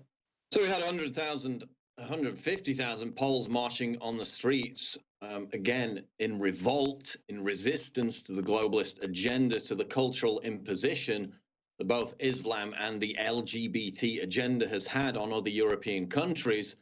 Several more examples of that here, again, exemplifying why those Poles were so energetic, so engaged in marching against this kind of thing. Because in Sweden, we've also had massive problems with the Islamic call to prayer being broadcast on loudspeakers in local areas, and local residents protesting against that, but the government shoving it through. Headline out of Voice of Europe: Netherlands mosques amplified call to prayer silenced by a cut cable. The intensely amplified call to prayer at Amsterdam's Blue Mosque, which was set to be heard for the first time last Friday in the New West district of Amsterdam, was silenced by someone who cut the sound system's cable. Tomorrow, they're just going to do it again. The Blue Mosque was set to be the first mosque in the Dutch capital where the call to prayer broadcast would be amplified over loudspeakers. Dutch daily newspaper De Telegraaf reports. Of course, the reason they're doing that is because they want to turn Amsterdam into Islamabad. Basically, that's what it's all about, occupying the territory. If you can broadcast that out, to where it reaches people half a mile down the road, that then becomes your territory, basically. The controversial plan has faced plenty of resistance from Amsterdam locals who believe the amplification of the call to prayer to ungodly levels is aggressive, unnecessary, obnoxious, and runs counter to Dutch values. Despite this, they went ahead with it anyway because it had been approved by the government and somebody cut the cord, but they're just going to do it again. Geert Wilders, the leader of the National Populist Freedom Party, voiced his feelings about the mosque plan to amplify its call to prayer in a tweet, writing, "Screaming hate palaces must all close. Do it in Saudi Arabia, but not here. This is our country, and Islam does not belong in the Netherlands." But again, it's the local politicians who, by the way, when you look at the stats, none of them live, even the leftists, the Greens, none of them choose to live in the areas with the highest concentration of mosques or anywhere near the so-called no-go zones. Isn't that interesting? Don't really tend to practice what they preach, do they? Meanwhile, in other cultural enrichment news, in Germany, Syrian and Afghan asylum seekers attack village disco with machetes. Syrian and Afghan asylum seekers attacked a village disco in a small German village armed with machetes after 2 were kicked out by a bouncer.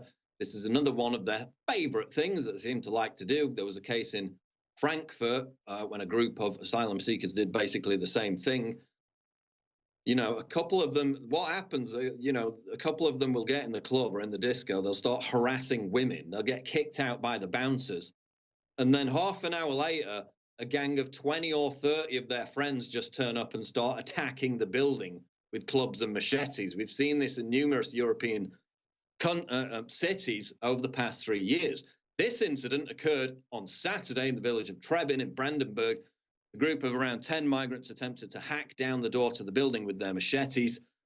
The bouncer said the asylum seekers attempted to slash him in the neck, but he was able to fend them off and get inside. And then, of course, they brought their friends and the situation got worse, as they're prone to do. Meanwhile, France is target of more Islamic terror attacks than any other EU state. A new study shows that over half of the terror attacks in the EU occurred in France. They also have massive problems with actual jihadists working in airport security. What could possibly go wrong? Also in France, it's coming up to the 1-year anniversary of the Yellow Vest demonstrations, which of course is part of this theme of the revolt against globalism. Naturally, that's going to die down, and it has over the past few months, but it seems like it's going to be back in bigger numbers than we've seen in recent times. Headline out of Voice of Europe: Yellow Vest planned demonstrations for the protest movement's first birthday. Of course, the origins of that demonstration, that massive protest, that massive uprising, was the globalist imposition on the rural communities in France when they hiked the gas taxes and other taxes related to livestock and farming. That brought the farmers out onto the streets of Paris. Then we saw a similar thing in Holland, with the farmer protests there, because of course they're trying to slash their ability to produce livestock in half, again to satisfy Green New Deal style climate taxes. The massive revolt against globalism, against carbon taxes, is accelerating in virtually every European country. And now the Yellow Vest organizers have called on the French public to gather next Saturday on the Champs-Élysées in Paris. The Champs-Élysées, of course, the site where they banned protests entirely back in March to try and put a cap on this. But on Tuesday, the co-founder of the Yellow Vest Citizens sent a request to hold the new demonstration, the 1-year anniversary demonstration, on the Champs-Élysées, and the authorities are likely to say no. So again, there's going to be another clash between the Yellow Vests and the police likely to happen this weekend. We'll continue to monitor that, but it seems like the Yellow Vests are back as the revolt against globalism across Europe accelerates. Meanwhile, we've had a lot of fake hate crimes, fake racist attacks in the United States. They're also not uncommon across Europe. And we had another one today in Helsinki, Finland. Somali Social Democrat politician faked racist taxi story. This was a Social Democrat Party politician, Abdirahim Hussein, who admitted to making up a hate hoax about a racist passenger in his taxi because he was, quote, angry. The Somalian immigrant and left-wing politician retracted his fictitious account of experiencing racist verbal abuse from a passenger in his taxi after the taxi company found that GPS data from the cab tracker refuted his claims. He apologized for lying. Of course, he'll face no consequences whatsoever, and it's likely that the raft of left-wing politicians and commentators who supported his initial claims will also face no consequences whatsoever. Meanwhile, in Hong Kong, where they're having their own backlash against authoritarianism, headline out of Breitbart: 15-year-old boy hospitalized, 70-year-old man killed in Hong Kong street battles. The 15-year-old boy in Hong Kong is in critical condition after undergoing emergency brain surgery on Wednesday night after a blow to his head, most likely the impact of a tear gas canister fired by the police. And a 70-year-old man died after spending the night in intensive care for a head injury from a brick thrown during a street battle, while a man dressed in black clothing favored by protesters fell to his death under unclear circumstances. Now remember, one of the primary reasons the Hong Kong demonstrators are out on the streets is because of their opposition to mass migration from China. Chinese people can move to Hong Kong, they can immediately get welfare, health benefits, they can become citizens of Hong Kong basically immediately. They introduce their own culture. It clashes with the more westernized Hong Kong culture, and that's why many of those protesters are still out on the streets. And today we have yet another warning that the crackdown, the military Beijing Tiananmen Square style crackdown, could be imminent, because the president of China has remarked, Zero Hedge reports, President Xi wants stopping the storm and restoring order in Hong Kong is China's top priority. He said it was their most urgent task.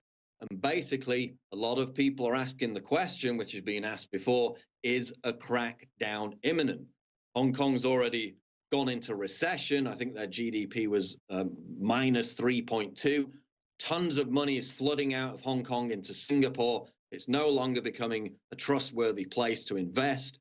Of course, the dichotomy is if China rolls in with tanks and enforces a brutal crackdown, Tiananmen Square style, Hong Kong will never probably recover from that, and it will never be a major financial hub ever again. So these are the high stakes we have right now. They rotated troops into Hong Kong. They called it a rotation several months ago. It wasn't a rotation. It was actually beefing up the number of Chinese troops within Hong Kong in preparation for this potential crackdown, which again, some people are now saying could be imminent. Meanwhile, Disney puts outdated cultural depictions trigger warning on old movies, because we had the controversy last week over the John Legend song. He rewrote Baby It's Cold Outside to retract the misogynistic nature of the lyrics. And what's funny about that is he changed all the lyrics to make it look as if, you know, in the song, there's the relationship between the guy and the girl. The girl's saying, oh, I should really go home. He's saying, no, you should stay. It's cold outside. That's, of course, rape culture now in 2019. But they had to change the lyrics of that to such an extent that they changed the entire meaning of the song. So now it looks like the singer, John Legend in this case, is trying to hide his affair from his wife who's just arrived home by basically telling her to leave, that she has to leave immediately. So they completely changed the entire premise of the song just to make it woke, and it actually looks even less woke. Well, now Disney's new streaming service has included trigger warnings on old movies that caution the viewer about outdated cultural depictions, again, genuflecting at the altar of political correctness. I was going to wrap it up for the show. War Room with Owen Schroy is coming up next. Breaking news at summit.news. Don't go away.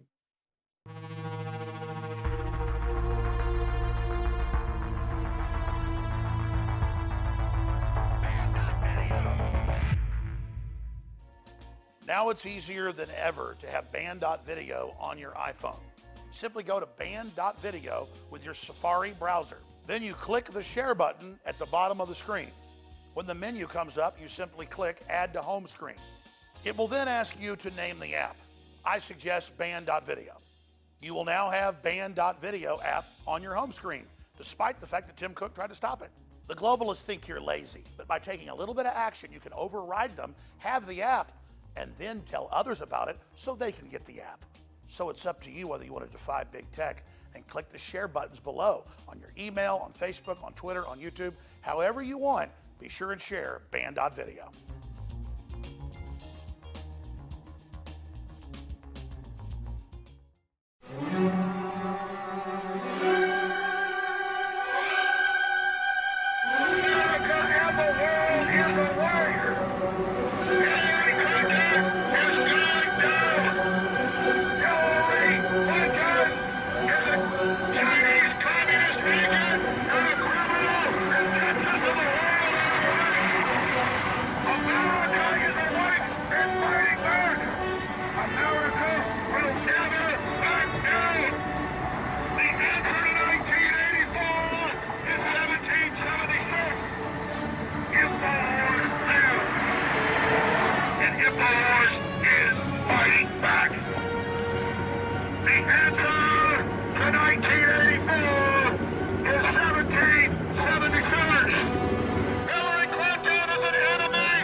Censorship of all patriots and nationalists.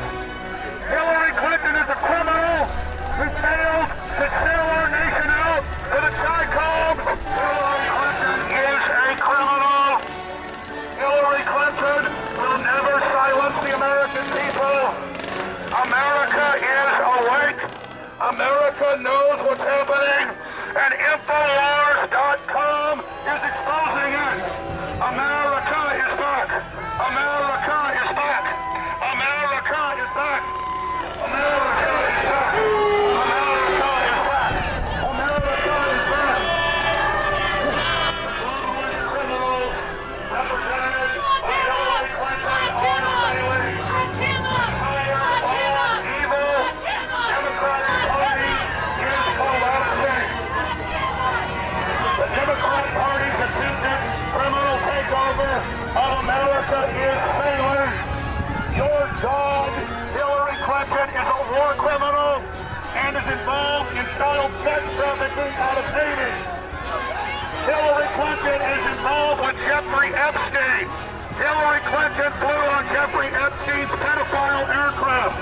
Democrats are authoritarian, anti-American criminals that have failed to silence our speech. Big Tech and the Chi-Coms and Hillary have failed to silence America's speech. America is back. America is back. America is back. America is back. America is back. Hillary Clinton worked with the child molester Jeffrey Epstein. Hillary Clinton wants to sexualize our children. Hillary Clinton is a war criminal. Hillary Clinton, who can't even walk, are going down. Hillary Clinton is a failure. Your Democratic Party is collapsing. Every city you control is collapsing into hell. Everyone is running from the Democrats and their mental illness.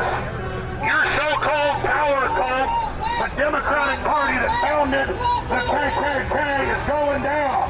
The Democrats are KKK. The Democrats are KKK. The Democrats are KKK.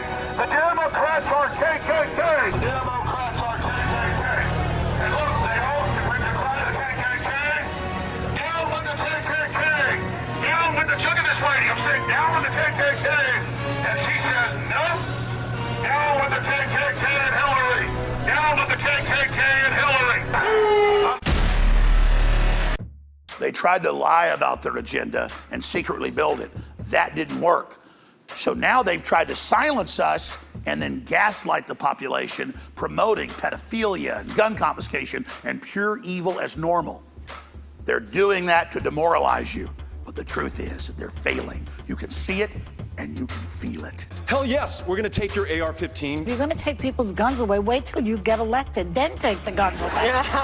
Don't tell them ahead of time. Breaking news, we have just confirmed that a registered child sex offender has been reading to children at a Houston public library as part of its Drag Queen Story Hour. We are winning. Humanity is awakening to the fact that it's under attack. We were asleep before. And the fact that we're awakening enrages the vampiric globalists and their demonic slaves. Ladies and gentlemen, they wouldn't have come out in the open with gun confiscation, pro-pedophilia, attacks on America, attacks on real Christians, if they weren't scared and weren't losing. They've had to fully uncloak themselves in a hope to normalize their assault on our species, but it's not working. The fact that they had to censor InfoWars off of more than 60 major platforms, and then the fact that Zuckerberg had to say, if you say something positive about Alex Jones or about InfoWars, that they'll ban you on Facebook. How dangerous is InfoWars? Well, Facebook believes it's so dangerous that you can be banned from using the platform, Facebook, just for sharing its content unless you simultaneously denounce it. America revolted against that and said, my God, this is like the old Soviet Union. And now all the big tech companies are coming out with their cashless systems, with the smartphones and the AI systems, the assistants, and all the rest of this garbage. These people are making their move on humanity right now. But again, if they couldn't be defeated, they wouldn't be trying to censor those of us that are standing up to them. They know they've got an uphill battle, but their God, their master, whatever the hell this murderous force is, this death cult, is obsessed with driving us into submission and demoralizing us to get rid of our fighting spirit. But everybody can see it and everybody can feel it. That fighting spirit of humanity is beginning to burn brighter than it ever has before. It is exploding. And the wicked, twisted forces that believed that they were going to have a leisurely dissection of the human species are now beginning to realize that just like every time in the past evil failed, they're going to fail this time. And their attempt to destroy us will only be the final nail in the coffin for their Luciferian system. That said, I need your prayers. You need to pray for yourself. I don't have to tell you that. I need your word of mouth that is paramount, that is key, that is the coin of the realm. Human intelligence, and I need money to prosecute the war against the globalists. You know that nobody fights harder than InfoWars because you were behind the InfoWar, and you've got my commitment to go 110%. But I need the capital. I've got a bunch of key initiatives to launch, so go to InfoWarsStore.com and take advantage of amazing deals and high-quality products that make your life better and fund the InfoWar. You know my pitch. It's a straight shoot of facts. InfoWars is resisting. InfoWars is fighting. InfoWars wants a pro-human future. And you are what powers the InfoWar. So take action today. Spread the word. Pray for us. And please buy the products. And I thank you and I salute you.